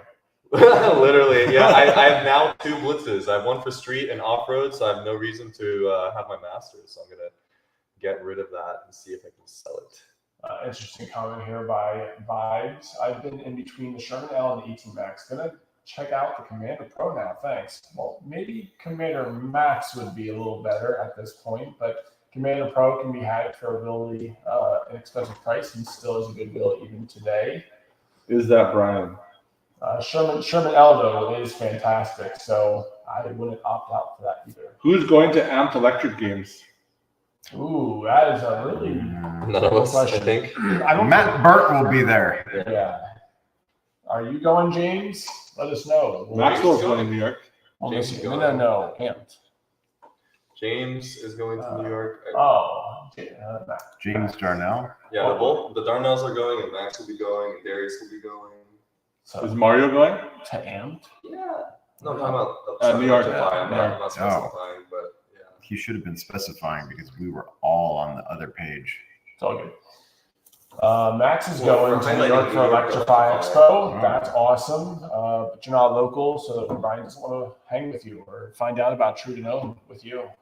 Just True to Gnome will be a solo journey. Yeah. You gotta hang out. It's You a gotta hang out self-discovery with David moment. Jansen. That should be watching us. He's but getting never bad does. now. Yeah, Zach and James are going to Expo NYC. Nice. Black Cobra will be at NY. Hey, check that out. It's- Let's I didn't know ride. this chat Yes, is funny. sir. Just random unicycle is back. Yeah. He's too intoxicated. Right That'll be now. the end of the stream. The closing credits will be Roger riding his unicycle. Oh, come on. Here's an interesting question. How do you guys set up your suspension for racing? I've been told hard suspension and slow rebound. Wow, guys. I'm looking at the chat right here. I think for me, it really does it even specify street or? No, he just said racing. I think he means street. I think he means street. Yeah, he's a street rider. Yeah, I wanted to only sag like 20%. Is that right? Like 20, 30 at most? Maybe Yeah, like a So I would be less than that. I'd be like a 15%. 15, 20, yeah. I'd say his number's pretty good, or what he said, stiff suspension, slow rebound. As far as the slow rebound, I I don't don't know really if I'm. slow. I don't know if I agree with slow rebound. Well, but you don't want it to be a pogo stick. You want it to be a fast rebound because you want that tire attached to the road. the whole time. If it's a bumpy Okay. If section. you want my input, then you want to have a very stiff. So let's say it's easiest to adjust by having a different weight coil. You want a heavy coil so that you live in the like top half or top third of your suspension travel. And that's also why you want a very small suspension sag, because you want to pretend like instead of having 100 millimeters of suspension travel, you want to pretend you have 70 and you want to live in there and just the top part of it so you don't scrape pedals. I think Aaron is just saying slow enough so it doesn't pogo, Yeah, I don't but want a fast pogo enough that it stick. recovers from all the little Exactly. bumps. Thank you. I want it to be quick, but not too quick, because pogo stick is not. I You don't want it on the It would fastest depend end. on the track, I guess. If it's Depends on the really track, depends on the wheel. Brian Zweens, Will, he says he's looking forward to introducing you to the community, and he can't wait. So he's excited. Sweet. Wheezy's been letting me know about all the New York culture. My West Coast experience has been interesting. There's never bad weather, so you can always ride anytime you want. So how much Which do is you why ride? he sits in his van all the time. So how much do you ride? Wow, you guys are great. Fast rebound for the win. This was a huge issue with my master. I had the rebound too low, and it kept slipping out in corners with bumps. I agree. Now you agree, son of a. I don't want pogo stick rebound. Okay, so Yeah, continue. Somewhere in between. yep, Okay. I'm agreeing with That's all Stephen. the comments. Oh, that's it. Okay. I'm all caught up. For street racing, 15% sag, reduced travel, firm compression, medium rebound. Yeah. Sounds about right. Sounds about right. Yeah, that's good. Charles. There you go. Good evening, gentlemen. Sensei Vegan in the house. You will be at New York Expo, so you get to hang out with Sensei. I still wonder, is there more riders in New York or more riders in LA, South Cal? Ooh. In a more condensed area, definitely New York. Depends what you consider a rider. All right, we're going to be wrapping up here in a few minutes. If you have any more questions or comments. Wait, what about us throwing in Well, about the that's wheel? what we're going to do. Okay. But before we do that, if you have more things you want to ask us, please do put them in the chat. So we're going to get on to the star of the show, which we've talked about all evening so far, the Begode Blitz, and our own personal experiences with it, what we like, what we don't like, what we'd like to see improved, and if we think it's a worthy or what level we think it is as far as current race wheels. I'll start. So I've tried the Begode Blitz a few times now, and today I got to really test it at an intro to speed here in LA. I got to try both Brian and Roger's wheels. Roger's wheel is more factory and not modified than Brian's. And so far, I like the power delivery. I like the stability. The pedals, I wish I could get a little more dihedral angle on because I was pedal scraping a lot. I do not like the handle at all. The front handle is in the way. When you're accelerating, you have to change a little bit of your stance. And then also in turns, I find myself touching it when I'm cornering hard. But otherwise, I really like it. It felt very solid, very stable, lots of power. I only ever hit beeps a couple of times, and I was pushing it pretty good. I also tried Brian's wheel, and Brian has the different Vince Ramirez linkage on it and different shock, and he also trimmed off the top of the trolley handle, or not trolley handle, the front handle, and really changed how the wheel feels. Both are excellent either way, but I really, really like it, and kind of kicking myself for buying a Commander Pro used as my race wheel. But that's the wobbleless wheel. And the Blitz. The Blitz feels really good. As I've only spent a little time on the ET Max, but out of the wheels that I've ridden recently that are newer, higher power, quote unquote race wheels, I would go ahead and say the Blitz might be top of the food chain right now. It feels really good. Oh, hey, La Alexina. What's up, Law? Wait, I'm La Alexina's biggest fan. All right, let's keep going. We're going to answer your questions here in a minute. When are you releasing your video, Roger, for the Blitz? So I was planning on actually doing this in reverse. I was going to post the sort of summary video of everything I thought and all the stuff that people needed to know first. It was going to be around a 5 or 6 minute long video. And then I was going to post all the ride footage and all the experiences that I had separately on maybe 1 or 2 separate videos for what drew me to the conclusions that I ended up reaching in that setup there. All right. So the answer was I thought I'd be doing it today. No, what do you think of the wheel? Your impressions? Oh, let's see here. So, let's see. At stage. So, boom, Blitz. Another street tire, 80-90.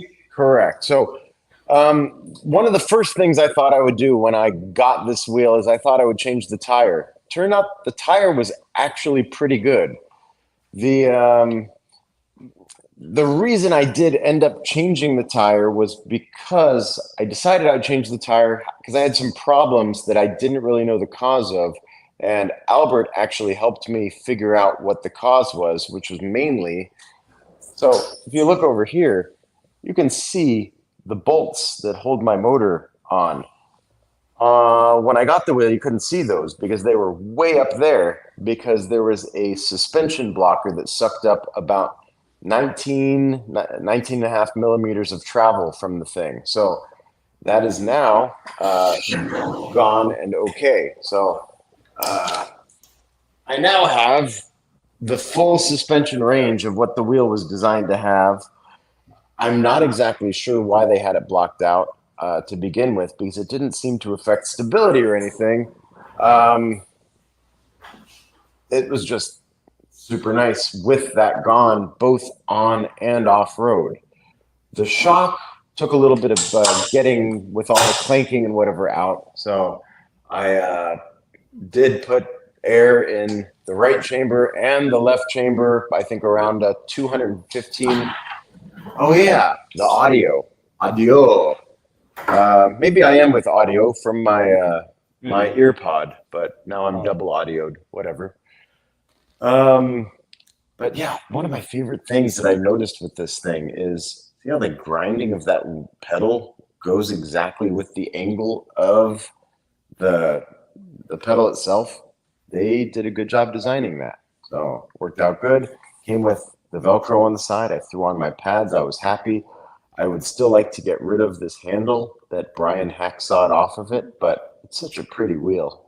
And I don't know. I've kind of figured out how to work around that thing there.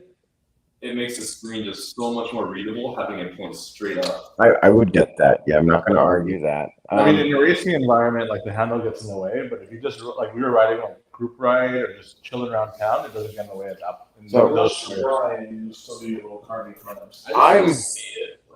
I'm going to see if I can get a hold of an exact 3D representation of this piece. And if I cannot, then I'm going to make my own because I have one of those 3D scanners. Well, the exact 3D representation is sitting right in front of you. No, but I mean digitized. Oh, I see. So I have a 3D scanner. I'd rather not have to 3D scan it. I'd rather have the actual file. But anyway, So Roger, let's push on here so we can wrap this whole thing up. I'm done Your talking. thoughts of the wheel, what you'd like to have. So the Blitz, the Blitz was very fast, stable, and it felt safe going around the track. I didn't feel like I felt on the links where I was able to push the limits and end up getting really good times. But there was always a little bit of something in me that was like, if I sneezed right before going into this corner, I'll fly through the barrier or something. So I felt like I could, not have to pay attention 100% of the time, and this wheel would do what I wanted it to do. So, I mean, on the track today, Commander Pro is getting 50 seconds lap times, and the Blitzes are doing 46s and 47s. mm-hmm. Let's see, but who's on the Commander Pro? A very well-known racer. All right, Sonic, your thoughts and feelings on it? The Blitz. Man, I've been running links for like 4 months, and then just going from that to this, like there's a lot of things I like about the links, but in this room, I'm probably the one that Hated the most. I wouldn't use the word hate. Yeah, I probably disliked it the most, my experience. But I mean, like, there's reasons why I would keep the links as well. But the Blitz, like, oh my god, I've talked already and like earlier in this live stream, but like the responsiveness is like of no other wheel. It is lighter.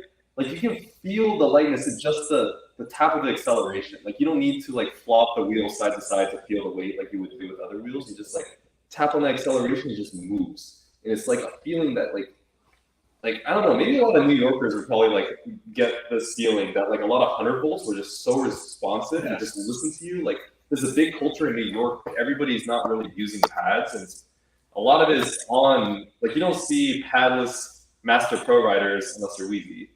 But you're for the most part like it's just all I can say is like it's just incredibly responsive, stable. The acceleration is out of this world, and it's like right now, like Aaron was saying, I think it is like top of the line as far as race wheels go. Great. That's why I bought two. That's why I have two. That was great. Albert. He got one, and he only had it for like 2 weeks. Yeah. And he loved it so much, he ordered a second one. Yeah, I was like, I need to have one for off-roading too, because I'm not going to swap tires. I definitely know that I want both of these. I didn't want to ride the Blitz, and then, okay, there's an off-road ride tomorrow, and I didn't want to ride my off-road Master anymore. I'm like, after this, it's like I don't see myself going back. So you're riding the Blitz off-road? Yes.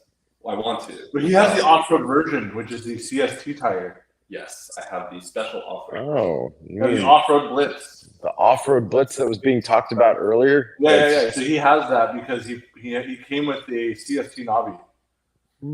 It's a special off-road edition. Special edition. Available at eWheels using Aaron's GoAF Pro affiliate link. Unless you want boba.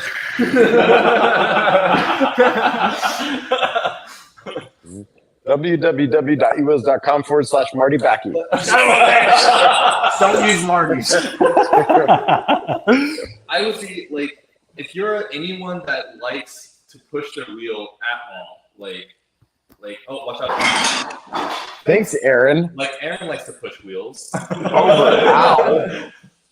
You will feel the responsiveness. I don't know. I didn't feel me touch it. It just started No, falling. you looked at your chair when you rotated. Yeah. It's okay. I don't care. He deserves it. It's the tequila. Anyway, Don't worry about it. Albert, what do you think about the Blitz? I'm pretty, I would say kind of biased because I love Begode wheels. But what I will say is that like I ride a lot of different wheels and I have the opportunity to test a bunch of wheels. But Christine is the most honest, like EUC rider who kind of either just loves what she rides or doesn't, and you can't force her to like something. And so I forced Christine to change her wheels often, and the Blitz is the only wheel where I let her try it, and she did not have to acclimate to it, and she just never wanted to give it back to me. That's awesome. So for me, that's the best way for me to describe it. Connection is on a whole nother level, and I mean, it blew her mind because she was just riding it. Like she's 95 pounds, So she's not even that heavy of a rider. The Blitz is 80 pounds, laughing at you 79 right now. pounds. It's my will. And I remember we went on the first group ride and I let her ride the wheel and she's just going. And I'm like, Christine's going kind of fast. So we're going to go down this downhill soon. And she's super scared of downhills. She's super scared of wobbles. And she looks down and she's like, oh shit, I'm going 70 kilometers per hour. And it's very not normal for her to go 70 kilometers per hour on a wheel that she just rode for the first time. That's a really good way of saying the wheel's great and it's stable. Yeah, being comfortable with it is a huge thing. You guys all sound like you're being paid by Begode. No, so none of us are being paid to Well, he's the emotion CEO, say our so- opinions on these wheels. We're just very passionate and we love talking about. Uh-oh. You can't take him anywhere. Roger had a lot to drink. Anyway, we're going to run through the last comments here and we're going to wrap it up. So Leo says EX30 or Sherman L for a fast commuter. That's easy. It's the Sherman L for sure. That extra 400 watt hours and generally more efficient. What was the question? Wheel. Click on it. The generally more efficient wheel is probably better suspension. But okay, yeah. So you said between the EX30 and the Sherman L. But what about price? You can get a used EX30 for pretty cheap. Yeah, but he's just asking which one's The better. used EX30 is like half the price of a Sherman L. Close. So it really depends Not on what quite. you want to do in Two-thirds your of the budget. price. Yeah, if you have the money or don't mind spending more money, the Sherman L is the better choice. The EX30 is still a very solid wheel. Or wait for the new 290 Respectable. wheels to come out. Okay, you just iPhone fixed your 19. sprinklers. Nice, Lol. And we do miss you too. We look forward to seeing you. A couple more questions. Can you tell me what the M10.5 rides like more? The I A2 or would say it M10.5? rides more like an A2. I agree. M10.5 doesn't belong in the M10 line. It Yeah, doesn't really. it's not an Well, M10. it's less than an A2, but it's Barely. more than an M10.4. Exactly. It's getting away between. from the toy feeling of an Exactly. It's now starting Like, to feel like a it's like- solid. it was And the M10.5 doesn't have the issue where it's uncomfortable to ride, which is a hallmark of It's the so M10 weird. line. If it doesn't make your ankles just. Why doesn't Brian have Doesn't pants? Brian have pants? Yeah, that's weird. I've never seen him in shorts. I've never seen his legs. Well, we could actually answer that question. Brian today, going around a corner, hit a little painted splatter spot on the track. And he had this nice controlled slide where his knee pad had a nice controlled slide right off of his knee. And his knee decided to meet the asphalt. And his kneecap, the patella inside his knee, seemed like it actually met the asphalt as well. Brian realized he's too fast for pants. Nice one, Maul. Off topic, did you build it yourself? Oh, did you build your van yourself? Who asked that? Jay Burns. I'll get to it in a moment. Can someone comment wrong ways calling the Blitz the first off-road hyperwheel? Well, I mean, we were talking to Matt Burt today about this, and it's like the reason why it has the, like, everyone's hyping up this new trail wheel that Seth's supposed to be releasing at Apt, right? But really, everyone that rode an S22 and still ride an S22 is because of its lightweight and maneuverability and good firmware. So if the Blitz is the same weight as an S22 with the similar suspension travel as an S22, but doubles the power or more than that to the S22, then doesn't it naturally make the Blitz a good successor to the S22? Because Yes. if you have But there's other quote unquote supposed hyper wheels. The Extreme was supposed to be that. A Master still can be an off-road wheel. I mean, but the definition of hyper wheels changes as technology progresses. Lengths. Yeah, exactly. Yeah. So Matt Burt I don't think bought this a is the Master first. thinking it would be better than his S22, and he never To call it the first off-road hyper wheel, I don't think it's by far even close to the first. I just think that it's one of the best offerings. I think wrong way calling it this comes Yes. from Sensational. a sensational emotion of the feeling that he got, And similar he's to what enjoying it. Brian Yeah, got exactly. when he rode for the first Well, time. how come I didn't have such a big difference in feeling for the Blitz as I did the Lynx? It just, You said you liked the Blitz more I already like the Blitz off-road. more. Yeah, there you Yeah, go. That's for all sure there I is to did. it. But it didn't feel like a night and day kind of thing. Aaron, off topic. I Didn't would you say build your 2 van years yourself ago, or had it built? Ratatouille's first meal. So that's a little off topic. I did not build my van myself. I actually bought it built for a really good price, really That's why it's inexpensive, torn out. but it was a pretty amateur like build. It wasn't very fancy, but the price was right. And I decided to actually go in and do a remodel. It took me about 4 or 5 months working on it most of the time to do a bit of a remodel to make it nicer. No, it was not 8 to 12 months. Anyway, no, I didn't build it myself, but I did do a remodel on it and made it more of my liking. So thank you for asking. Blitz with power knobs sounds like a good idea. Well, that or a good combo. I have a set of power knobs. I tried them. They're on my decent. Blitz. It's just everything you get used to. I wasn't willing to put the time to get used to them because I was wobbly. I might try again because if you ask how my perfect pads would be, the definition would be power knobs. I don't like having things touching my leg up higher as I'm Agreed. accelerating. I just want my foot locked in. Doesn't Aaron do that a lot? Okay, that's the next question. It's my wheel. Go big or go home. What's going on, Maribel? Thanks for tuning in. That's very true too. Christine says like every time we test a new wheel that I have forced her to review, she usually crashes, That's funny. which creates content for my videos. and how Maribel, people the like it. house is right. All right. Will says, this has been a great live stream, guys. You guys have been really informative. Thanks for sharing your time. Thank you for tuning in. We're glad that you enjoyed it. Vibe said he raced the Master Pro Panelist intro to speed. It was horrid. Is EUC Vibes gonna race? Hey, let me tell you something. I got a good video of EUC Vibes going down a set of stairs with a Master Pro. I'll post it later. So is he gonna race though? I don't Yeah, think it matters if Vibes. races. He acted I mean, like he yeah. didn't even know what was going on. So, Vibes, Thomas, talking to you. We don't see you at Electrify Expo Racing. We're going to be really There's disappointed. no way you don't know On a about Master a Pro. race that's happening Of course in he your does. territories. Special shout out to Racer X. Thank you, Will. Appreciate. Some call him the X Racer. That was a day ago. He's like, I'm not going to race anymore.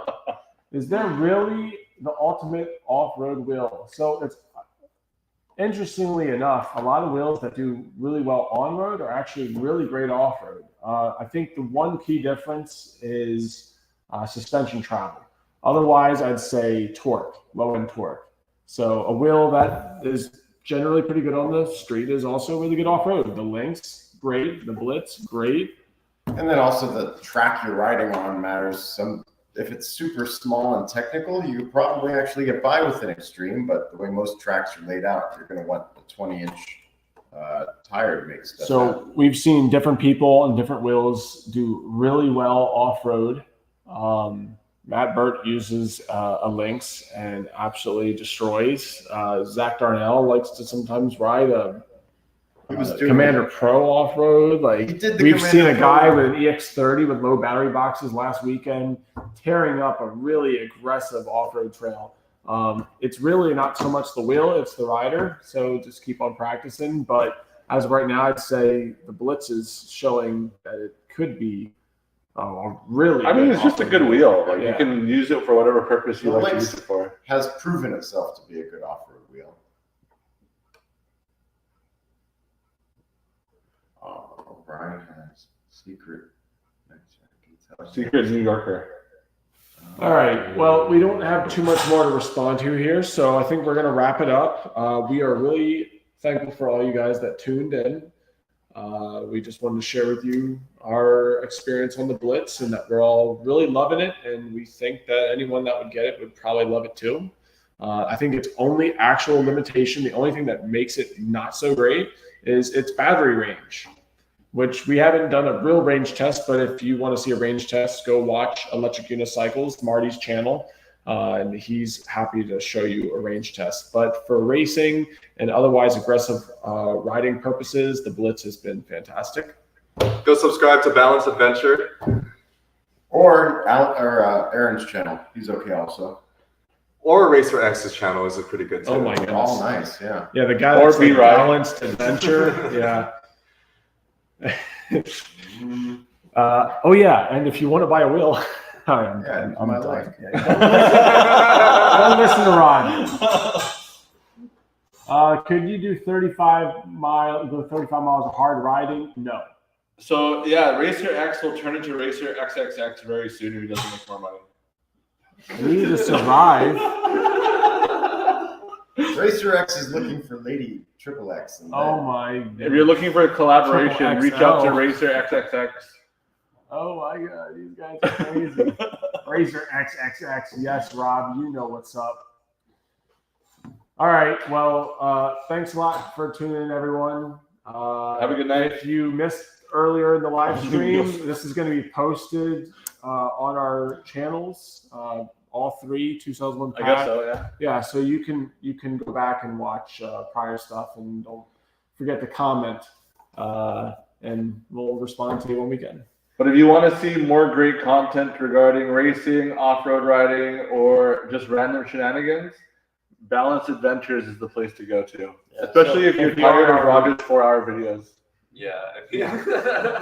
Balanced Adventure found a gap in the market to do condensed versions of Roger's videos. So accurate. Check his channel out for his 2-hour-long videos that seem like mine. All right.